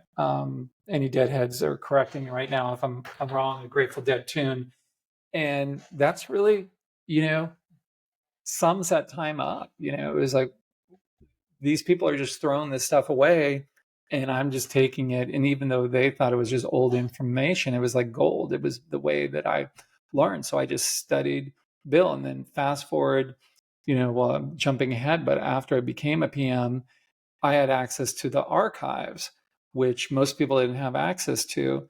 But I had to be a PM for a while before I really got access to it. And that's where all the old books were. They kept the printed copies of all the books going back in time, and you'd have to check them out. So I'd go and I'd check out like a ton at a time, and I'd sit there every day and just study. Okay, this is how Bill did it in the late 70s. This is how we did it in the mid 80s. This is how we did it in the late 80s. And I always bring up the whole thing with like Eric Clapton and how he morphed from when he was in the Yardbirds to, when he was in the Blues Breakers or in the Cream or Derek and the Dominoes or Blind Faith or his early solo career or in the 80s, how he was versus how he is at this point in his life and everything in between. It would just change. And that's how I think of Bill, because how he used to do it and then how he did it later when I was working with him were completely different, but it was like kind of themes. And I noticed that with my own trading, that I've traded a certain way in some years and then I morphed. And then sometimes you circle back and you go to an old style. And in any way, so that's how I learned. But every once in a while, people would throw in some really good stuff into that trash. Like, when someone would move on to another firm, by their choice or not, they would dump all their stuff in there. And that was always the day that I would spend forever in there. And one day I got an old model book, it was torn to shreds. I still have it somewhere. It's just like, it's not even bound. Like it's just pages, but it's so valuable to me because I remember when I found that, like, oh, this is gold, and it had some of Bill's notes in it. Oh my God, like, was that like I cannot even tell you. It was like a birthday and a Christmas wrapped up in one times 100, man. When I found that, and it was one man gathers what another man spills. Someone just threw it away. Like, what is wrong with you, man? What is wrong with you throwing away a model book? You should go to jail. Not even kidding. It's just disrespectful. If, as someone who built model books, if you know how much time and effort goes into each one of those, man, it could take years and years for Chuck and I to build a model book. Years. It never took less than a year. It's like years. Lots of work. But anyways, so that's how I learned. And so the takeaway there is, it's like whatever you're trying to do, just go. It's like when people, like, even like, so think Eddie Van Halen, like when he was learning guitar, he would go back and listen to what the Cream was doing, what Clapton was doing, and study that and do it note for note. And then what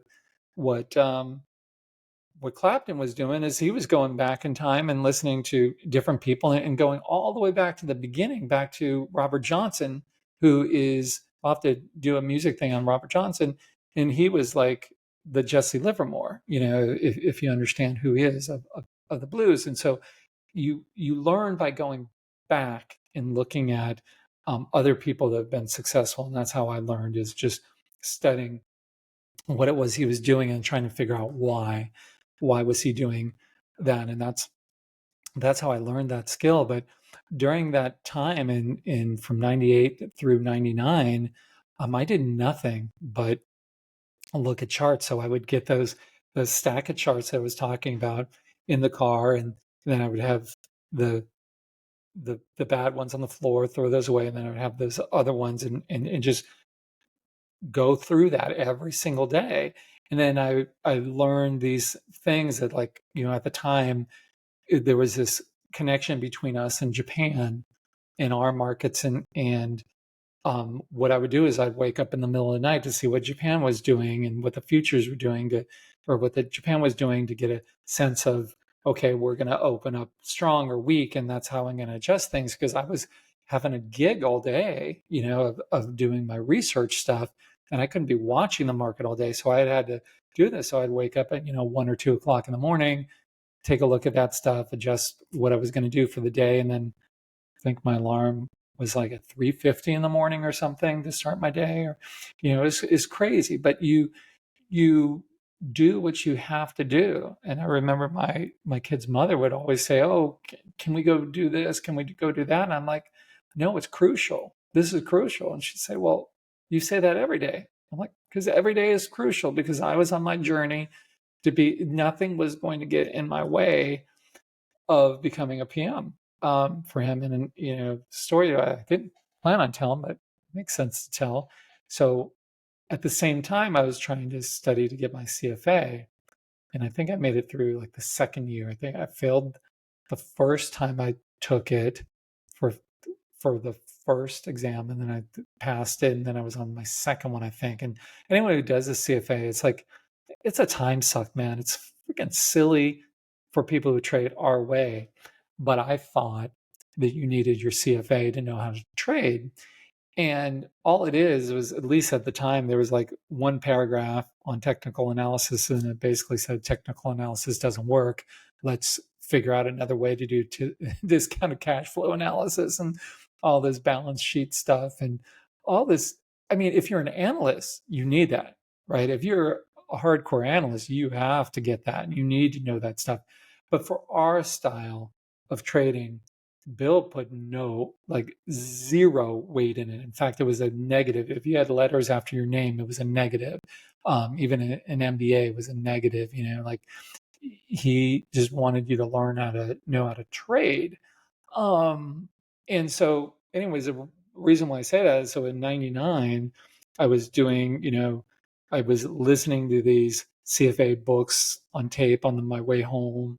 And then I would go to the Newport Beach Library, which was on my way home. And I would stop there to study the CFA, because I knew that once I got home, I'd get distracted with stuff or whatever. So I'd have my long day at work with my long commute, stop there. I was supposed to be studying the CFA, but every time I'd find myself when I was supposed to be studying these boring ass books, man, on stuff that I just didn't believe in, because I really didn't and don't. Don't hate me, man. Like, if you're an analyst, dude, I have total respect for you. That I'm not an analyst. I'm not like stock picker. And there's a difference. And so the and it doesn't really teach about portfolio management, which is a whole separate skill, but I've been picking stocks. And I found myself just going to those charts that I'd printed off. And so I'd be there at the library, supposed to be doing my CFA work, and I was doing that. And then I would get behind in my CFA work. But anyway, so I was doing that, plus waking up late at night and just doing that on the weekends. And I'd drive into work on the weekends, on my Saturday, to go up and do that and print even more charts. And then if I wasn't looking at live charts, I'd be looking at Bill's old NESME stuff. And that's all I did. All I did. Now, so in 99, like I said, in the other thing, ended up being up 1,640% or something like that. So it paid off, but I lost a year of my life. So is it really, I'd do it again. I mean, that's where I learned everything. But I'd like to say I wouldn't do it, but given the same thing, I would have done it, because that's before my kids were born, and so that's all I did. But at one point, the lady said to me, she's like, either your trading's got to go, your job's got to go, or the CFA has got to go. And she wasn't kidding. Or the marriage, the trading, or the CFA. And so I'm like, well, I just got married in 97, so that's kind of silly, and in the trading certainly wasn't going to go away. I'm like, well, the CFA thing, I guess I'll have to put that on pause and circle back to that. So then I let that go after, so that was all just wasted time. I learned, if I ever really had to do discount cash flow analysis, I guess I could figure it out again, but why, um, it- and I think anyone who's honest, who trades our style that has a CFA, will tell you the same thing. Charles Harris did a great job through it. He passed each year, but he knew how to focus on that. He was like, okay, that's the thing that, and he's a good test taker. And but he'll say he doesn't use any of that stuff, but you can't take it away once you have it. But anyways, so that was 99, and when I would do it, my focus was on and so this next part is going to be stumbling into swing trading. I didn't know swing trading was a thing. And certainly Bill was not a swing trader, nor did he really approve of swing trading. But I ended up developing my style of swing trading by trying to get NESME. So my goal was to buy it before him. Now, the compliance rules were, once he put it on the list, if you had bought it within 48 hours, you had to sell it. And so I would then, let's say I bought something on Monday morning and he put it on late in the day on Monday. Well, I would have to sell that. Now I would have those proceeds, and I would buy something else. Or if he put it on Tuesday, then I would, have to sell it then. It was typically the next day when it would happen, because I was getting it precise, man, precise. That's the edge that you can get as someone starting out. Be very picky and very precise. Like, I would not let it, if it got past I put buy stops in essentially for things. And so it was very, very precise. It was exact, the exact buy point. And that was some of my best trading, because certainly best trading from a percentage standpoint, but still really in the zone where I did not deviate, because I thought in my mind that Bill was looking at all my trades. He wasn't looking at any of them. That he was looking at all my trades. So it kept me honest. So I didn't do anything super risky, or like that 1600% was stock only. Yes, I used margin, but it wasn't, I wasn't using options. And it was compounding. In how I got that was, I'd buy it. Let's say I bought it at $100 or whatever, and then he put it on at 102 or 105 or whatever.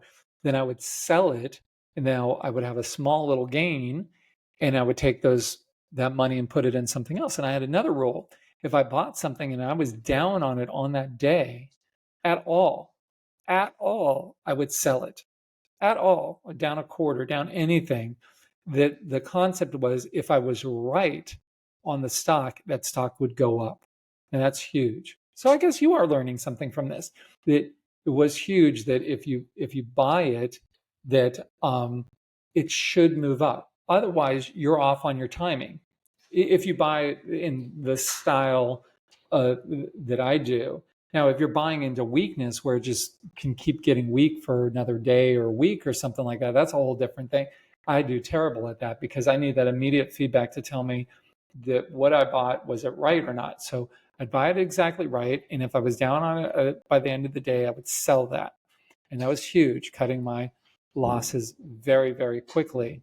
And I also realized, well, if I bought it and I'm down on it, then, and I had the very precise buy point, then this stock is probably not going to work out, and he's probably not going to put it on the Nesme list.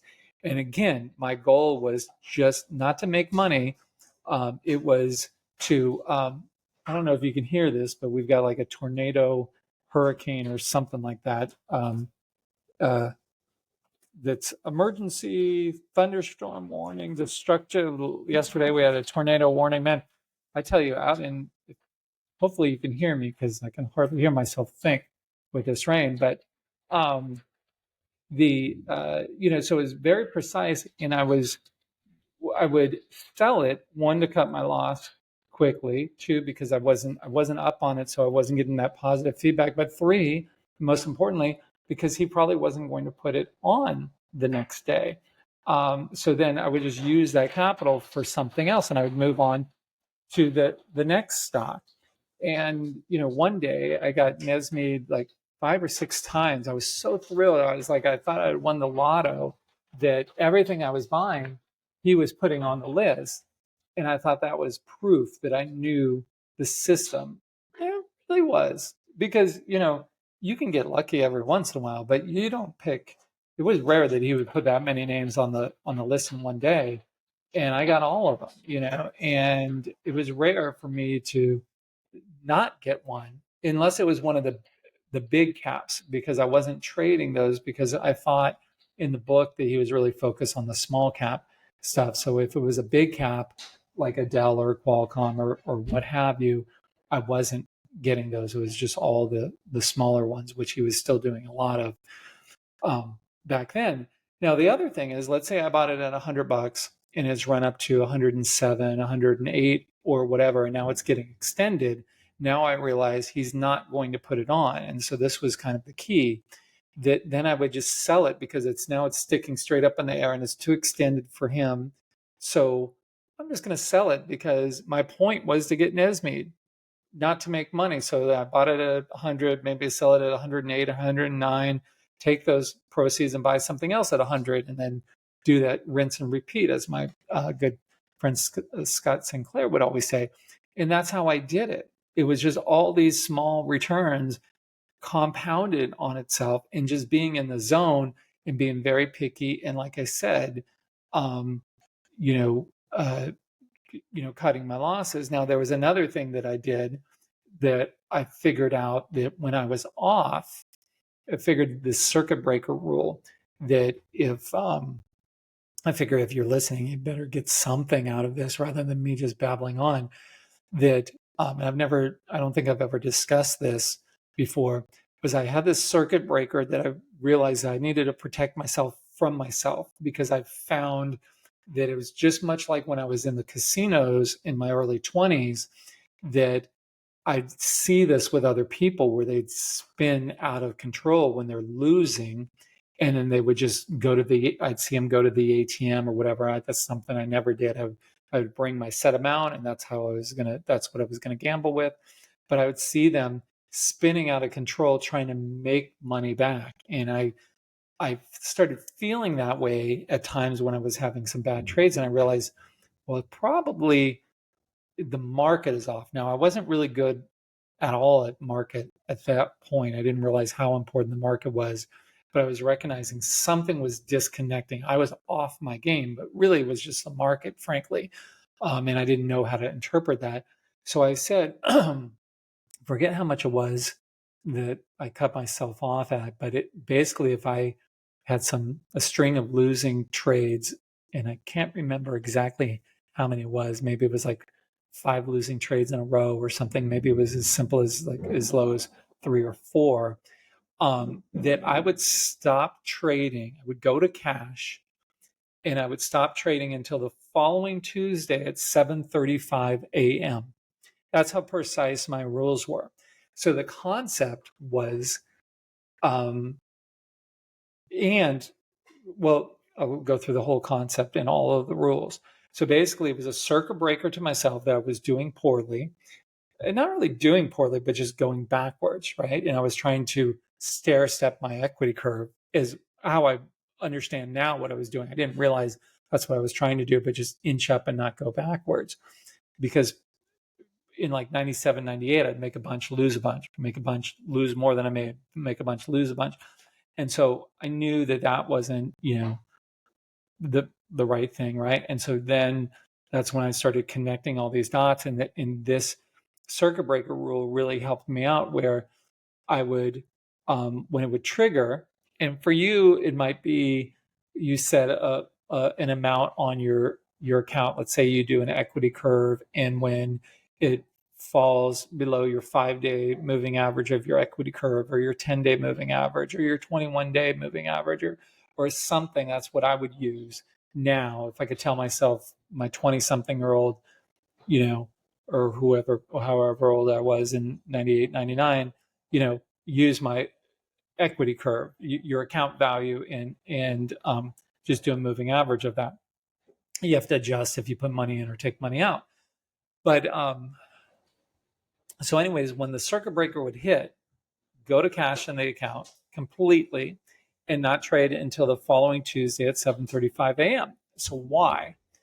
Every rule I had a reason. So it was a cooling off period. So even if that happened on Monday, and maybe if it was I took a certain percent loss, because sometimes it would happen on Monday, I would have to be in cash the whole week, the whole weekend, all of Monday, and then Tuesday until 35 minutes into trading, because this was the West Coast. So it would have been 10:05 East Coast time, that before I could place my first trade. And the reason was, and on top of that, I had to do all of the research, the same research. I wasn't able to let off at all, but I just wasn't allowed to trade.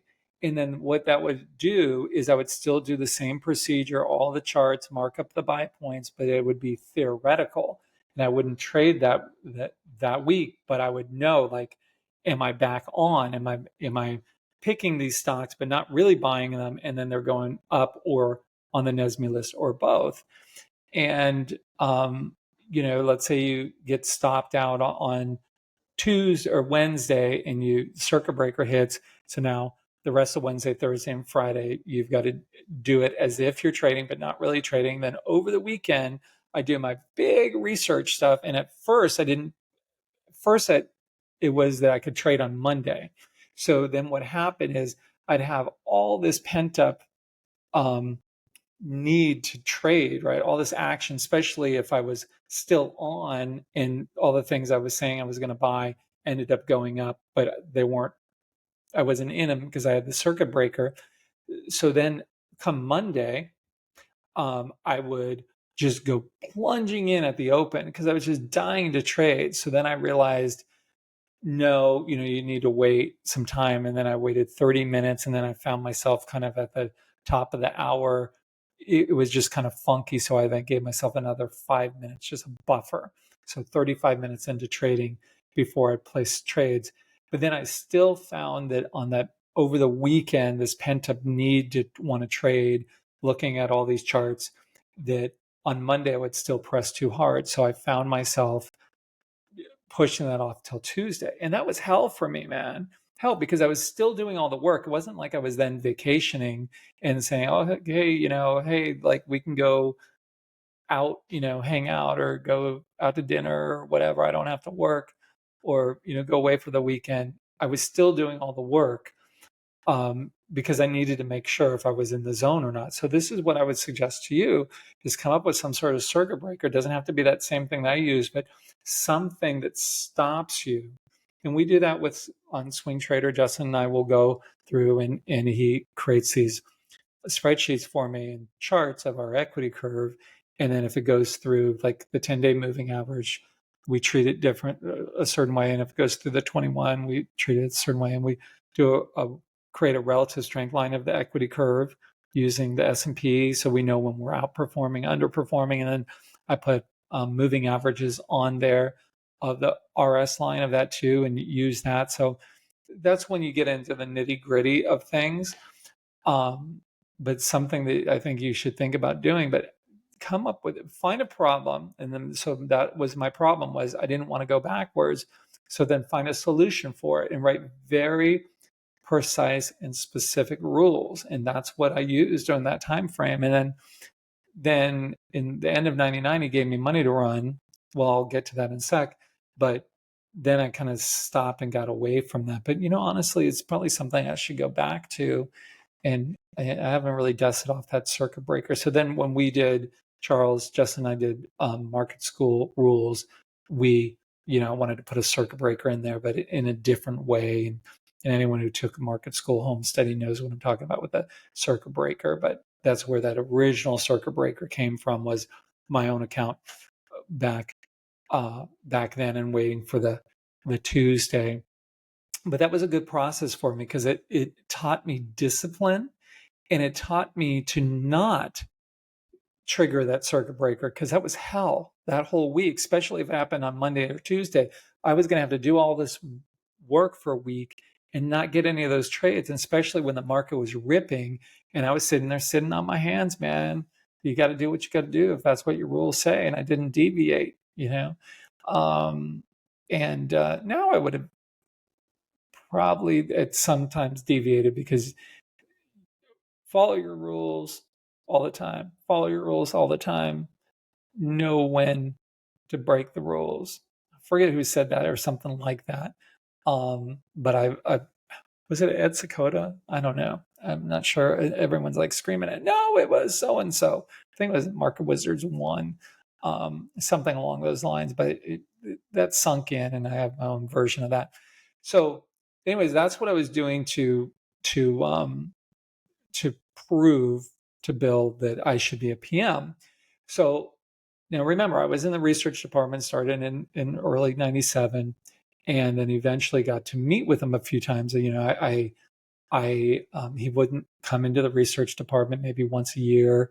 He'd come in and do a little, maybe go into the VP's office, close the door because he was upset about something, and then leave, but he wouldn't talk to us. But every once in a while, he talked to us, and oh my God, that was so great, And he came in one day and brought this little thin book for all of us, and it was As a Man Thinketh. I gave my copy away to someone who I thought could use it more than I I could. A couple of years ago, I mailed it to him. And so I hope if you're watching, I hope you still dig that book. But that was really powerful. But when he came in that time, I went up to him and, and it was just like that UCI professor, man. I felt like just as scared. I'm like, I'm Mike Webster, and I want to be your PM. And he just kind of looked at me, smirked. He's like, well, not really looking for any new PMs right now, but you can put your trades together, and I'll go over them with you. So I've got them upstairs. I've got it. Still have that binder. I sat in it. I bound all these, or printed off all my trades and marked up exactly where I bought them and where I sold them. And I made this big mistake of trying to stretch out the charts. So that's the best fit option in Market Surge. And they had a similar one in Wanda, and it would stretch out the charts. And I thought that was super smart to stretch them out so I could mark on there where I bought and sold so we could see them better. I didn't realize that changed the look and feel of the chart so much that it made them look wide and loose. So when we had that meeting, he just tore me to shreds because all the charts had that on there. He's like, wide and loose in a big circle, an X through it, all these, and just ragged on me for like an hour and a half. But my last stock that I gave him was, I'm like, well, let me, let me show you one of the ones I'm looking at now. And it was NVR, the home builder. It was super thin back then, and it was low price, or not super low price. Now it's super high price because they don't split it. But and that one, because I hadn't traded it, I didn't put the best fit on, so it was normal. He's like, well, this is perfect. Why aren't they all like this? And I said, well, tried to explain to him. I realized you never ever explained anything to Bill because he just didn't listen to a word you said, man. Whatever he thought is what it was, and that's just the way it was going to be. And so he just didn't listen to me. I'm like, oh, I did the scale thing and it stretches it out, and he didn't listen or didn't hear or didn't understand or all of the above. But he tore me to shreds, and for about an hour and a half, and that was a meeting of my life, man. If you watch Wall Street, the 1987 version, if you've never watched it, please go watch it. It's one of the best movies ever, in my opinion, for anyone who trades. That it was this scene where Bud Fox finally gets to meet with Gordon Gekko, and it was like Mike getting meet with Bill. And when he goes in there, what was his saying? Is something like life all comes down to a few special moments, and this is one of them, or something to that effect. I used to have that memorized because I would say it all the time. Can't believe I don't remember it, but that's exactly what that meeting was like, when I was going to meet with him. And it was scary because that meeting got canceled several times. Like he was going to meet with me and then he was too busy. He was going to meet with me, he was too busy, and so on. And I was all ready. And like every time, I'd get back on his calendar, I'd redo the charts and everything. And then this time, and you got to remember, I, have blood sugar issues. So I'm pre-diabetic. So I was trying to time out what I ate and everything. And I didn't really understand how my blood sugar worked at the time.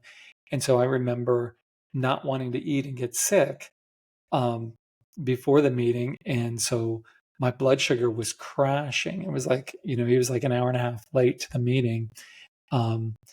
And my blood sugar was like crashing. So I had like some little sugar packets with me, like that you would use for your coffee. And I was just, before the meeting, just putting them under my tongue, just trying to get my blood sugar up to some normal level. So during this hour and a half meeting, I'm like crashing. Like anyone who has blood sugar issues knows like that's the worst time in the life for it to be crashing. And then I'm like sweating profusely because of that. And on top of the stress, like, oh my God, it was a mess. But he spent an hour and a half with me, and I was just devastated, like after that meeting, because he just beat me up for an hour and a half straight. And I went back into the research department. Everyone had gone home by at that point. And I remember talking to this lady who's since passed, Marianne, this sweet old Japanese lady, just a sweetheart of a lady. And she was the go-between between the researchers and the programmers and the PMs and programmers and stuff. And just wonderful lady. And I've always gotten along with Japanese people. Maybe that's just because we lived in Japan, when my dad was stationed over there. And we also always had, a Japanese girlfriend growing up, and my best friend was Japanese, and just gravitated towards them for some reason. Maybe it's similar. We're wired similar. But anyways, this lady, and I'm just telling her, and she had been worked for Bill for years and decades. And I told her, I was just like, it was terrible. And, he just beat me up. And, I was demoralized. And she's like, well, what did he say? And blah, blah, blah. I went through the whole thing. And she's like, well, if he said all that, how long did he spend with you? I'm like, an hour and a half. Like, just getting beat up straight. And she's like, hour and a half? He saw something in you. If he didn't like you, didn't see something, he would have kicked you out in 5 minutes. The guy's busy. And he's right, and that changed my mindset. And that just, then, man, however hard I was working, I just went even harder, if it was even possible at that point, after she said that. So again, like in my last one that I did, and on the theme of being kind and being careful of what you say to people, also be aware of what you can say to someone that really help them. That's why I always say to be kind. And so what she did was really, really special. And it wasn't the first time, or it wasn't the only time. And I'll go ahead and tell that other story later. This is going to be a long one. And if no one watches it, this is for my kids and grandkids. So I hope you watch it. I really hope it. This is for everyone. But I just know, like, who cares? There's some guy out in Austin babbling on forever, So fast forward a while, and I'm getting more pressure at home that I've got to move on. Now it's the job. It's the job or the marriage at this point, and that was the ultimatum. And so this is 99, and that was a hard one, man, because I was I know now what I should have picked, but I'm like, okay, I'm going to have to quit the job, and this is all I want to do in life. And so I was figuring out, what could I do? Like, I'm not able to watch the market during the day, even though I have these, good percentage and everything gains. And even though it was up 1,600% for the year, it should have been a lot more, because of the book and my interpretation of the book. I was missing out on all the best ones because I didn't realize the bill changed, and he always changed, but I didn't know that at the time. And so I missed out on Qualcomm, Cisco, and all the biggies, all the big ones. And anyway, so it was okay. It was the marriage or the job.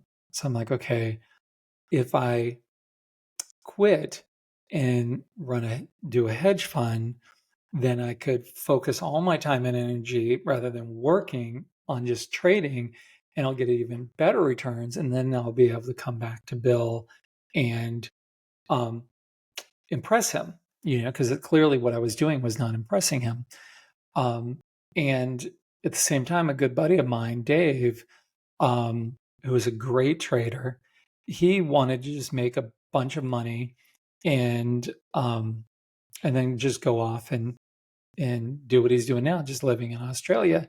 And so happy for him. And anyways, so we had a thing where we were going to do a hedge fund together, and we wanted to do it with our buddy Frank too, but it just wasn't, the math wasn't going to work out. Didn't know how we were going to survive with 2 people, so 3 people, it just wasn't to split the money 3 ways, because we didn't know if what type of money we'd be able to raise and all of that stuff. And so we were all going to move in together. He was going to move in with us, and we were just going to do this thing. And so we were starting up all the paperwork, and we started setting up bank accounts and stuff. And so this was at the tail end of 99, and I was heartbroken because I didn't want to do that. I didn't want to leave because I was afraid that once I left, I wasn't going to be able to be let back. But it was the only way that I knew at the time to, it was an ultimatum for my marriage. So it was either get a divorce, and I was raised to not. It was a Catholic family, and that's just not something you do. Certainly you don't do that, to pick a work over that. And this is pre-kids. Um, and anyways, so I was like, okay, I'll go do this. And then at the same time, I was working on this thing called the stock doc, the stock doctor, or stock checkup. It goes by lots of different names. Is my first baby that I had, in my first project. And it was before I created the composite rating and things. And so I created that, and it was at the tail end. It wasn't quite done yet. I mean, it was done, but me being a perfectionist, it wasn't done. And I put in my 2 weeks notice. And at the same time, then Bill saw that, and he wanted to see this thing that this kid was working on that they had met and caught wind that I was quitting because, I wanted to work for him and, do get a track record at a hedge fund and everything. And we met, and I remember the room that we were in, and he's like, well, show me this, this thing that you've built. And it was a stock doc, and it was this little cartoon, and it had like this guy smiling or not, and it would rank things did I have A plus? I think A plus down to F or D or E or something like that. And it was actually 5 new ratings that I built, and so there was a industry group 1, technical, fundamental, and then the overall stock doc rating, which I eventually then built the composite rating, which was doing the same thing but from a different angle. And I have an episode on that, and I would watch that if you're interested in building things or understanding. And that ended up being his favorite thing, was a composite rating that I built, but it was favorite rating, I should say.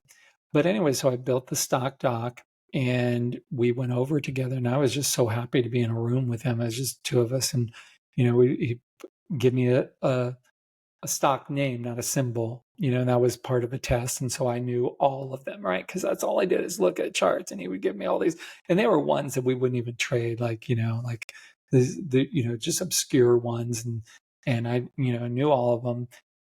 I didn't know that he was testing me that way even at the time, but I've realized now. And then on top of that, each one of them is like, yeah, that's about right. That's about right. He didn't even need to look at the chart. He knew the letter grade versus it. Now, you got to remember back in the day, now we were owned by Dow Jones, but at the time he was in this David and Goliath thing with Dow Jones, who owns the Wall Street Journal. And IBD was trying to catch up to the journal, which he never was able to, but he did everything he could to try to do that. So they were like the enemy. It was like Pepsi and Coke, or UCLA and USC, or David Lee Roth and Sammy Hagar, or Bon Scott and Brian Johnson, or the Beatles versus Zeppelin, or something like that. So it's like a big rivalry. And so he says, well, what about Dow Jones? And it was DJ. So I put it up, and I don't remember, it was like maybe a B minus or a C plus or something like that. And he's like, And I looked at him, I'm like, well, I tried to get it to an F, but I just couldn't. And then it took a second to sink in. He's like, oh, funny man, are you? And then he just kind of laughed. And then that like changed our dynamic, completely. Now, he was not a funny person, and what was not stereotypically funny. He could be very, very entertaining, like such a great storyteller. And I wasn't funny around him typically because, I was very professional with him. And, but that was, the kind of the start of our relationship and everything. And so I shared it, shared it with him. He was very happy. I was so thrilled that he was happy with it.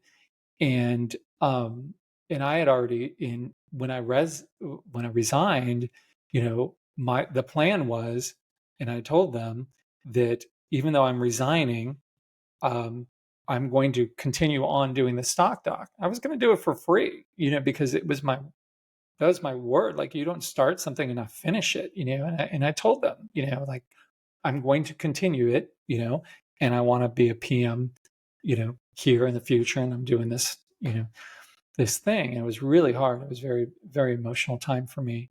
And that was before it became an emotional mess. Like, now you see me, anyone who watches this, like, I cry every episode.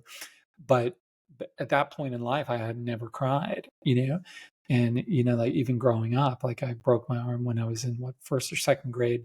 Someone pushed me off the monkey bars and broke my arm. They set it the wrong way. I didn't cry. They set it the wrong way. Like 3 weeks later, the Navy doctor had to, like, re-break it in front of my parents. And this is my memory as an adult. Maybe they'll be like, "Oh, Mike, it didn't happen that way," but I'm pretty sure it did. They had to take the cast off, re-break it in front of them, and I didn't cry. And I remember being like, my dad, being a Marine and everything. My boy didn't cry, and blah blah blah. Boy, that was that scary as can be. But I was, trying to, trying to not cry, and so then that just reinforced, and so I was not in touch with my emotions.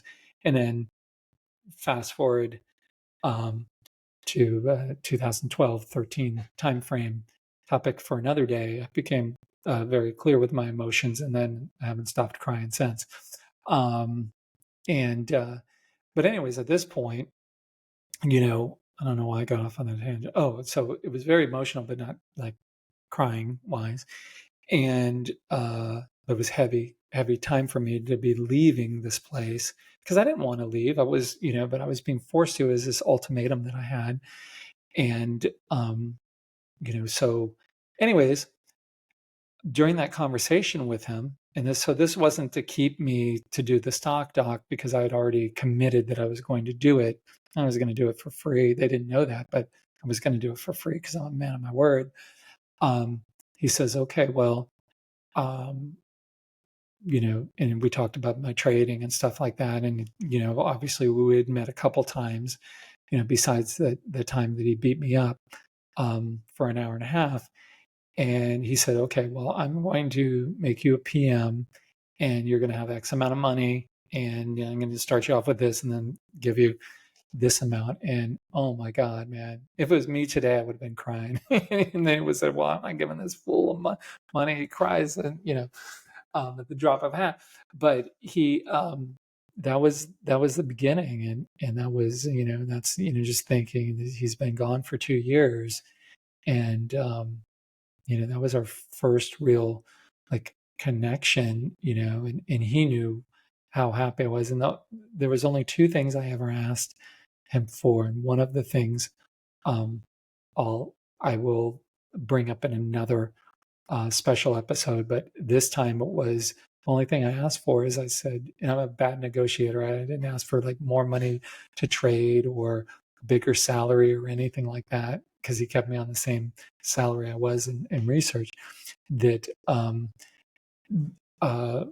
I just said, "Can I have a second monitor?" Because monitors back then were expensive. I said, "Can I have a second monitor? Because I want to be able to look at daily and weekly charts at the same time." Something I always want to do, and I still do today. And he's like, "Sure, you can do that." He probably was thinking, "What a fool, man! You do not know how to negotiate." So all I asked for was a monitor, and they gave me, like, an old used piece of junk um, monitor, but I got two, and so then that way I could use one, and I could use a daily and a weekly, or a weekly and a monthly, or a daily and an interday. It was just great. I love that. And eventually, years down the line, and he always thought it was overkill and was ridiculous. I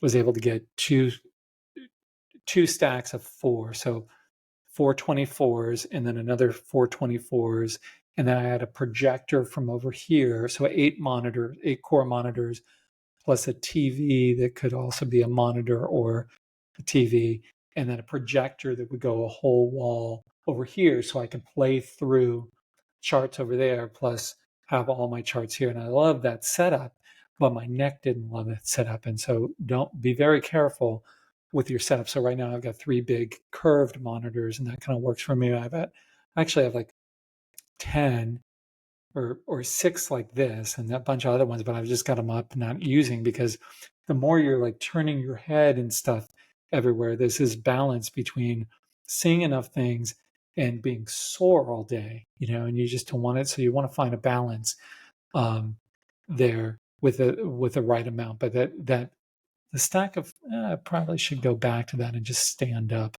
because I did see a lot more, and the projector helped a lot too.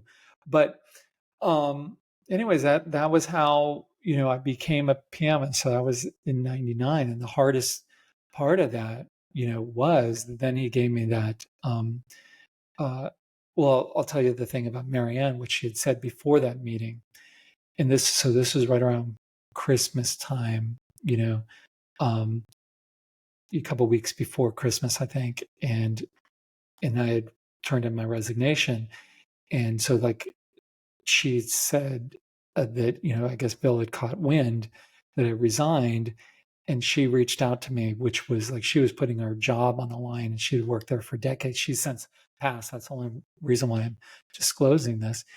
And and she called me, and she said, make sure you come into work tomorrow.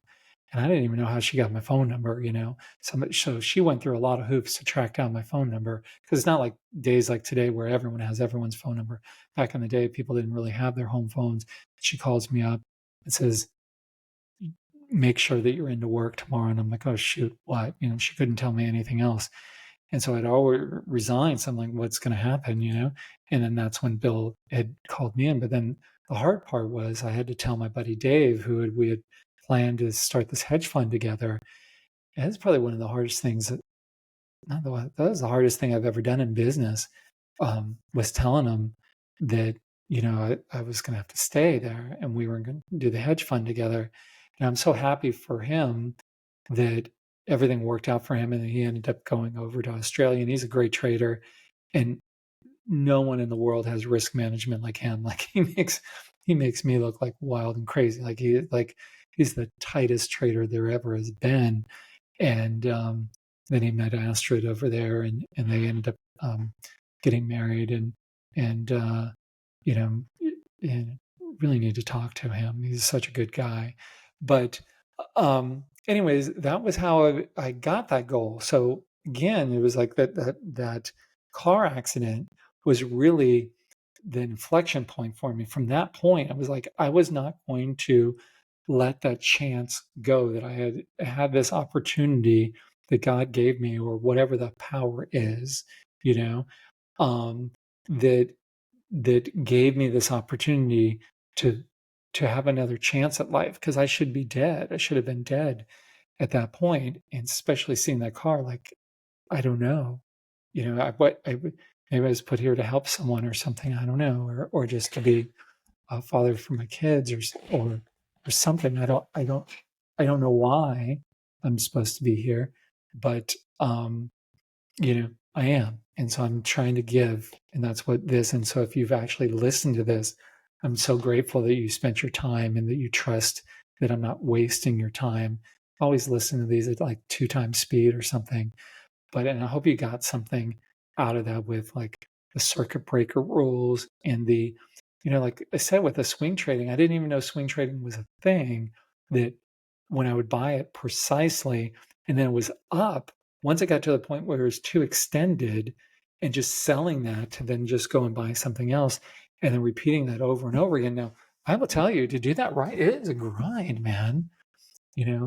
There's a reason why I haven't put up those numbers like I did back then. Well, one, that was a special environment, but two, I mean, that was a lot of work. Now, I still put in that many hours, but it's always distracted with good things, like things that I have to do, like projects that, like pattern rec that I talked about on the last one, or building the composite, or the growth 250, or the 3-month RS, or like what I'm doing now with, doing IBD live in the morning, and then swing trader while I'm doing that, and creating the IBD live watch list while I'm doing that stuff, plus normal work. And like all of this stuff does not allow me the time that I was dedicating back then and really not sleeping for a year. I mean, I think I probably slept a couple hours at a time, and most because I'd wake up to watch the foreign market. So that wasn't healthy, and now I've got health problems that I'm dealing with as a result of being a workaholic. So I don't want anyone to get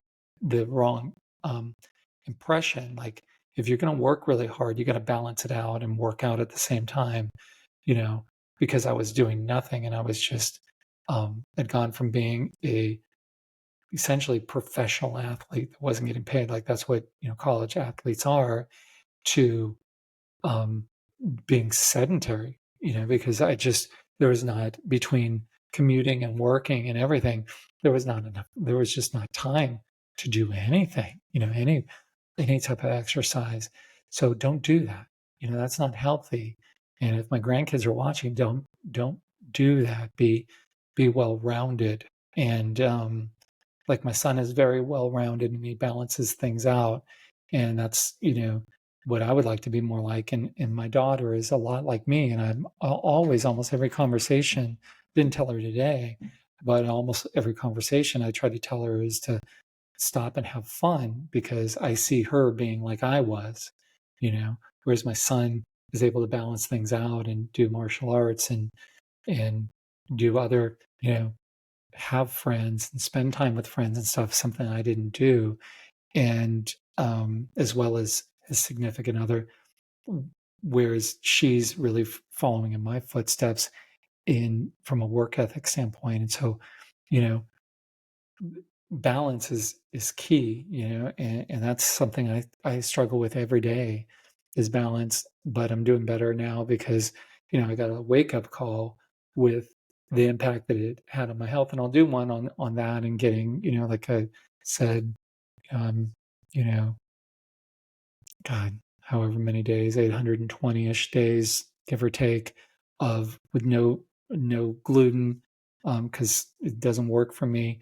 No Diet Coke or things like that. I just basically drink water, black coffee, or like protein shake type of, something, if it's something health wise. But I won't drink like orange juice or apple juice or juices or whatever like that. But we'll do like, my better half does, a bunch of, um, juices with turmeric and what is it, like, I'll figure out all the stuff that she puts in there, but she's done a bunch of research and super healthy things and stuff like that. And the hardest one was no alcohol, man. That sucks. So, but it's, if you want to live a long life, look into that, look into all those things. And I'm a work in progress. But, that was, I'm trying to think.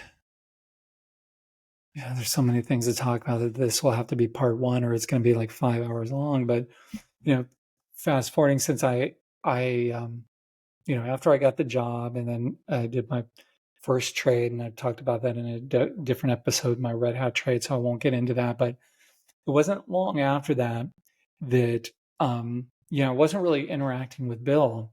But then he called me one day and he's like, "Mike, this is Bill." And, or no, he said, "Mike, this is Mr. O'Neill." And, and I laughed at him because I thought it was my buddy Frank. Remember, I said there was Frank, Dave, and I were really tight. And can't talk about Frank because I will talk about Frank. But I'll tell a funny story first. Well, I'll do this and then I'll tell the funny story. So Frank was my oldest friend. So I met him in '98, and we used to carpool together when he lived in Long Beach. And that was so much fun. And he was just such a great guy and such a great father. And he has great kids and such a wonderful wife. So he had serious health issues a few years back, and several years back now. And I was out here in Austin, and he was in Central California, and my work out here just did not allow me to really even travel to see my kids or my family much in California. let alone go up to see him. And he was really struggling. And I'll never forgive myself for not making the time to go up and see him. And he had issues with his brain, and then his brain really wouldn't work. Every once in a while, I'd get like a text or a DM from him. It was like kind of gobbledygook because he had gotten a hold of his phone and was trying to send something to me, and it made no sense, because he had, issues with his brain. And man, you can't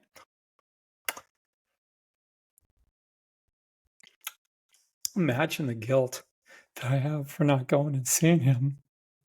But I was just wrapped up in work, man. And so he passed shortly before he passed recently, and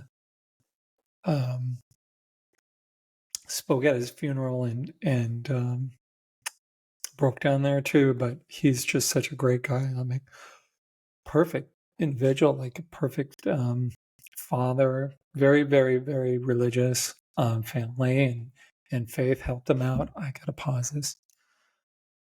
Okay, just one episode without crying, Mike. Just one. Um, but for a while, Frank became one of my employees. When I was for a while, I was a senior vice president at William O'Neill and Company, and I was the director of research and development. And so I had a team of people, and he was one of them. And boy, was that awkward, because here, he was older than me. He had his MBA, super smart guy, and I was his boss. And that didn't sit well with me because I always looked at us as equals. And that was hard for me. But, it, but it was fun work. He never made it feel funny, and he just worked so hard. And he worked at O'Neill until he passed. And that was that was really hard. I'm not over it. And as seeing him lose his capacity to even send a text is one of the reasons why I'm doing these too, because if something happens with me, other than my health issues aren't brain related that we think, but that I just want some things documented, and that's why this one is going on longer than it should. But because I figured if I don't tell these stories now, they probably won't get told, and I want my kids and grandkids to have just know who Grandpa was, and their dad was, from this aspect. Because I never talked about work really with them. Growing up, that was why would I? But anyways, so if there's somebody that is struggling or whatever with medical stuff or whatever, just go see them, because you can't undo that. I can't undo that. But he was hilarious. He was such a funny guy. And I always remembered in research, when we were there, he would do this thing by the cubicles where he would be like, pretend like he was walking down the steps, And so he's there, and he was this really tall guy, I don't know, maybe 6'4" or something. And he would do it, and he would slowly go down. It would crack me up every time.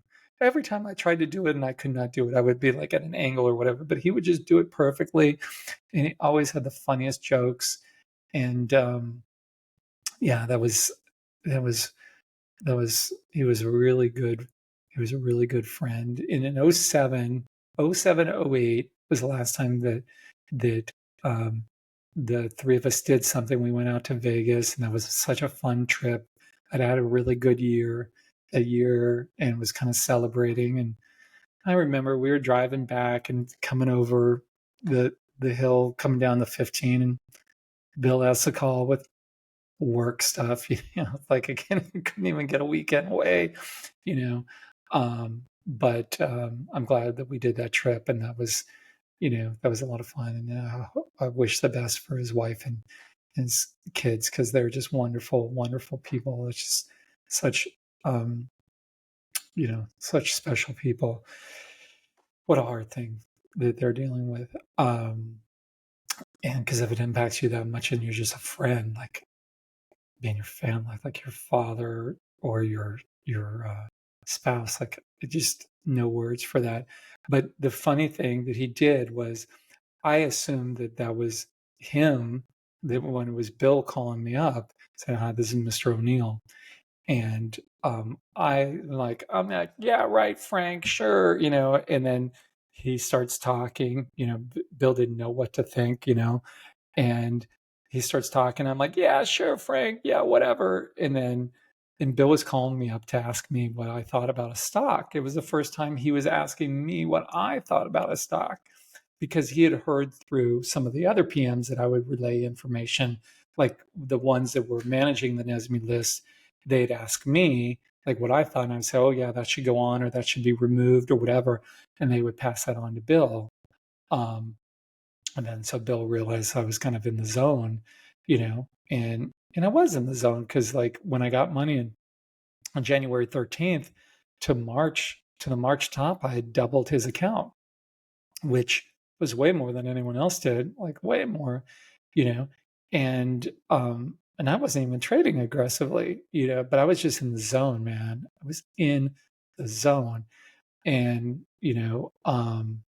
but I don't like talking about returns, because you have bad returns too. There are times where I couldn't pick the right. You give me 3 stocks and I will pick the wrong stock. Give me 10 stocks, I will pick give me one good stock, and somehow I would figure out how to make that not work. So, and it works. No one's always hot, but when you're hot, take advantage of it. And remember, it's crucial and stay in that zone, because you don't know what could end up happening. You could have a really big year. But anyways, so after a little bit of time, I'm like, "Oh shoot, this is not Frank." So I tell Bill, I'm like, "Mr. O'Neill, I'm so sorry. I thought you were my friend, playing a joke on me." And he just did not compute with him. And I think he might have had Asperger's too. Like, that there was this disconnect, and he just didn't get it. And he just kept on talking. And Bill was so much fun to talk to on the phone, because he was so quirky. Like, he would call up with in the middle of a sentence of something you had talked about maybe 2 weeks ago, during a 2-hour phone call. We talked about one thing, and then we moved and changed subjects, and that stayed in his mind like almost like a bookmark. And then he would circle back to that, and then when he got time to process whatever it was we had been talking about, then he'd call me up, and he wouldn't say, "Hey, Mike, this is Mr. O'Neill," because then he eventually turned into Bill. But I guess I should tell that story too. But that he would just pick up mid sentence of whatever he was thinking in his mind of that thing that we were talking about like 2 weeks ago, or sometimes 2 months ago. And you would have to figure out what was it that he was talking about and where in that, and then just kind of jump on that train. It's kind of like a freight train, and someone like a hobo is trying to jump on it. Like, you got to catch on to that and then be able to add something to it, or he's not going to be calling you back.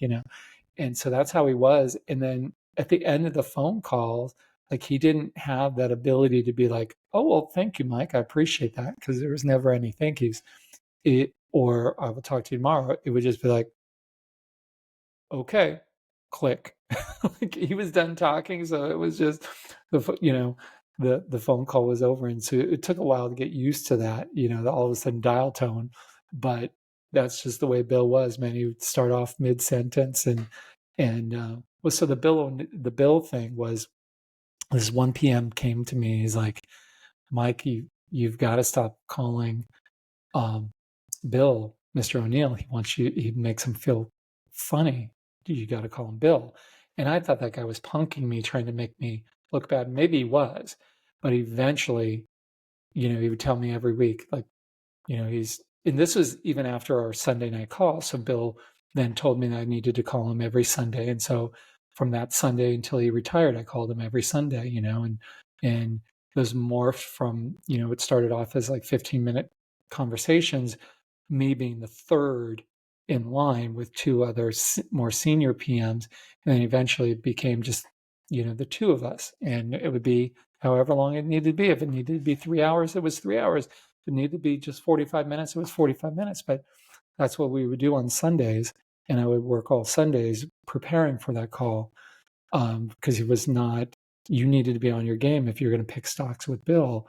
And so I wanted to be at his level. And so I was going to do everything I could to know everything that he knew and more. Um, and that was the level that I put myself at, because if I was going to get to work with my idol, I wanted to be at that level.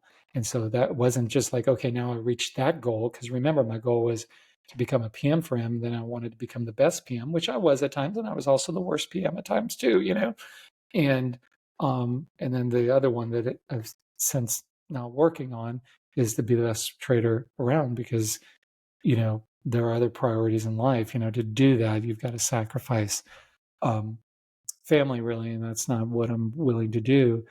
And so you make sacrifices, and you do trade-offs in life, and what you got to find what's truly important, and what is there something that's just an ego thing, or is there a reason for it? But so he told me, stop, just through the grapevine, to stop calling him Mr. O'Neill. So then that was hard, man, because I just was raised a certain way, and so when I call him, I'm like, "Hi, Bill," and then and then the conversation went on, and then never called him Mr. O'Neill after that, and it was kind of a big deal, and I miss him. He wasn't easy to work with. I'm not going to kid you. And if you watch the last one, you know that he wasn't always nice, but more, that guy um, could have closed up shop at any point and just done a hedge fund, which is the smartest thing to do with this skill set, and just printed money for himself. But instead, he did the newspaper, or Daily Graphs, which is now Market Surge, and of course the institutional side. And granted, there's reasons for that too, because it would buffer things out. Because if you trade our style and you live through a bear market, well, those are lean times. So if he has a service or something, then you have kind of a more steady revenue stream coming in. But still, it would have made more sense for him to not be sharing everything with the world. He was, and so that's why I'm doing this for, is sharing what I've learned. Like, why keep this, go to the grave with secrets or anything? If you've got something to share, like, share it with folks. And so that's what this is about. And I know this was a really long one with really no charts or anything, just me babbling on. Maybe I get 5 views or whatever, but hopefully those 5 views are from my my kids and my grandkids someday. And well, hopefully more than that. Hopefully they have a lot of kids. That would be wonderful. Growing up, I always wanted to have 5 kids. I was a big fan of the Cosby Show. I know, how Bill Cosby ended up turning out now, but man, I was a huge fan of that. And for some reason, I always wanted 5. But boy and girl, twins, can't go wrong with that. Stop there. But and then eventually, if you watch the fear one, you'll hear the story of how I got to get over my fears and go up on stage with him.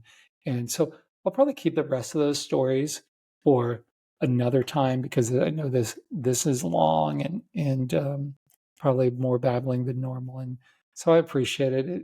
When you write your reviews or comments or whatever, please don't say anything negative about this one. It'll hurt my feelings, and I would block you if I knew how, but I don't think YouTube allows you to block, because that just would not be kind. I'm trying to help out. But with that said, we are going to switch gears, and we are going to wrap this up and go over to, who do we have on today, kids? We've got BB, the one and only king. Yes, there's Marcus, there's Freddie, there's Albert, but there's truly only one king, and that's him right there, Mr. BB King. And I've named my truck BB. Not kidding. And his name is, my truck is BB King.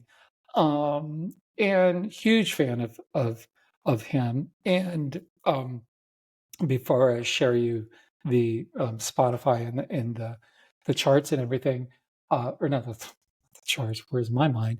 The album that we're going to go over. what impressed me so much about him, and I saw him so many times live. I mean, one time even the coach house, front row center, like I could have reached up and touched his foot if I wanted to, but if I did that, I probably would have been kicked out of the thing. But he was always so friendly, upbeat. You know, he's singing the blues, but he was upbeat, professional, always good with kids. Like you'd see him after the concert, like giving, you know, if there's any kids around, giving them guitar picks if he could, and so not into the race thing. He was just treating people. And if you know his story and how he grew up and the time that he grew up, the fact that he got past that is the same thing with Buddy Guy. Getting past that is such a huge, huge thing, you know, and that wasn't um, anything that he made a negative thing. It was just like, this is music and it doesn't matter what your skin color is, you know, like he's here to entertain. And boy, did he entertain. And remember the first time I saw him, and I remember the last time I saw him. The last time I saw him was with my concert buddy, my son Eric, and we went to the Hollywood Bowl, and it was Tedeschi Trucks. Don't get me started. That'll be half an hour later. They opened up, and then BB came out afterwards, and I knew it was going to be the last one because he, you could just see, and it was so sad at that concert because I'm like, I'll never see him again, and I always try to see him anytime he was in town. If at all I can make it to the show, I'd make it to the show. And I knew this was the last one, and I was glad that I got to share that with my son. And at the end, John Mayer came out, and it was, you know, I am a huge John Mayer fan, and I was a huge John Mayer fan at that time. And he had a vocal cord issue, and at this time he couldn't talk, couldn't sing or talk. He had a surgery, and he couldn't do anything. And so he came up there and he just played, you know. So it was Derek Trucks and Susan, and you can find that online. In fact, I'll put that in the YouTube playlist of music, that thing, and it was just so special. And you could always see BB's face just light up when other people are playing, and he was just such a great person. You know, I've never met him, but just a great person. But let me share the music, because if you've never listened to BB, I'm going to give you the gateway to it. Let me share this. So this takes a second. So here is, in fact, this is Kenny Wayne Shepherd up there, who is the guy. Whoops, where's right there? I'm looking at the wrong monitor, but the guy next to him, and that's a story for another day. And I will definitely tell that story, because there's a very important reason why I keep both of those together. But that's not today. So here's the King, BB, and let's look at his album. So originally I was going to start you off with one of his two best ones, and I would say his two best ones would be Live at the Regal in 1965, and what a great album. Every Day I Have the Blues, and Sweet Little Angel, probably the best version. Sweet Little Angel, How Blue Can You Get? One of my favorite songs. Wait, we're not talking about that one. Or the one that you see behind me. My son bought this for me for Christmas a couple of years ago. This album, BB King, live at Cook County Jail, 71, the year I was born, and that's a special one too. You know, he does his Thrill Is Gone on this one, and How Blue Can You Get? Great version of that one too. But that's not what we're talking about today. Talk about that another time. The gateway would be Deuces Wild in 97. So what this is he re-recorded a bunch of his tunes with other people. So you can see from Van Morrison to Eric Clapton to Bonnie Raitt to Dr. John, the Rolling Stones, Joe Cocker, Willie Nelson, David Gilmour. But probably the one that everyone will love the most is The Thrill Is Gone with Tracy Chapman. I'm a huge Tracy Chapman fan. Wish that she would come back and tour again, because she's about the only person that both myself and my significant other like at the same level. And so that would be a fun concert to go to together. But anyways, these are like kind of cleaner versions and more kind of produced. And if you're not into like the blues, like hardcore blues, this would probably be the way it would start. So again, Deuces Wild, and so is BB with someone else, for each. Stop sharing for each one of those. So we'll go over the other albums later of BB, and I'll certainly go over Kenny Wayne Shepherd there and why he's, screw it. I'm gonna save that for another time. So look at me keeping this from being 10 hours long. But again, if this is your first time with us, get out your credit card.